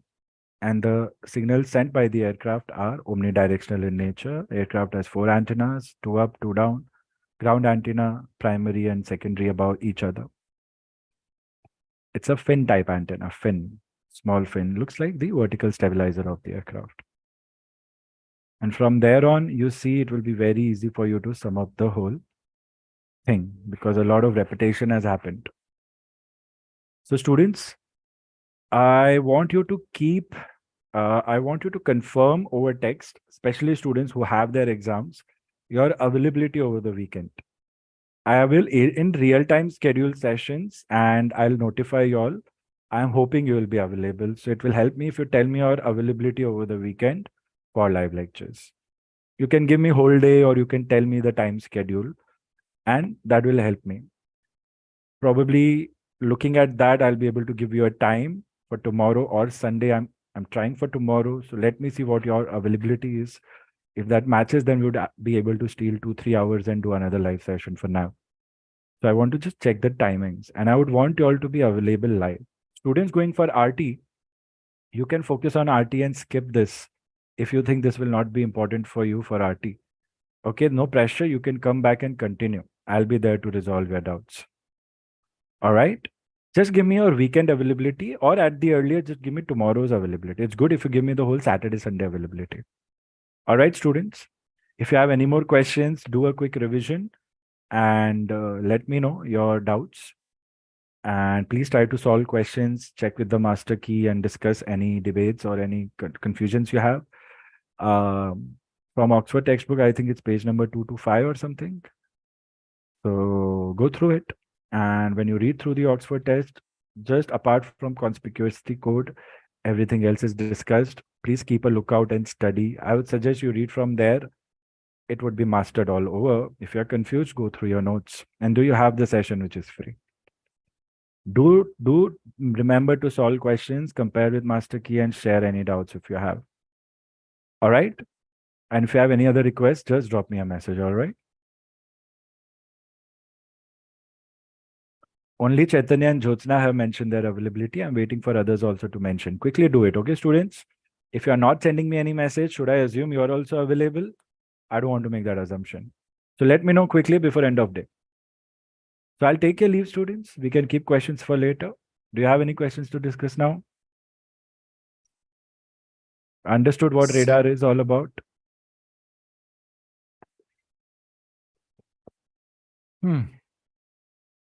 So, in case of lastly we discussed that about the SSR expansion, what we'll have in the future. So if we had that, then MH370 could have been the prediction of where it went could have been easier to find, because we would have known before switching off, we would have been known about the next plan of action that maybe. If the transponder was on, then definitely if this was in picture, we would have got to know. But if the transponder is off, then even after having this advanced feature, it would not be very useful for us because the transponder is turned off. What I'm thinking is we should have something which is not within the reach of the control of the pilot. But then I think that is not allowed because of privacy concerns. When we think about accidents, when we think about the FTR or CVR, the black box missing out, like we cannot find it, we think about possibilities that why could we not communicate that information in real time? Why do we need the box to retrieve that data? But there are certain limitations that prevent such applications. But yeah, I mean, if we would have a function that by default the system could stay on, then definitely we could have predicted and that would have helped us. So that's what they are doing. They went into all directions. They could not find it. It's not like they didn't go in any direction. They didn't leave any direction. So God knows what happened. Anyway, students, revise. And if you have not messaged me or availability, please message.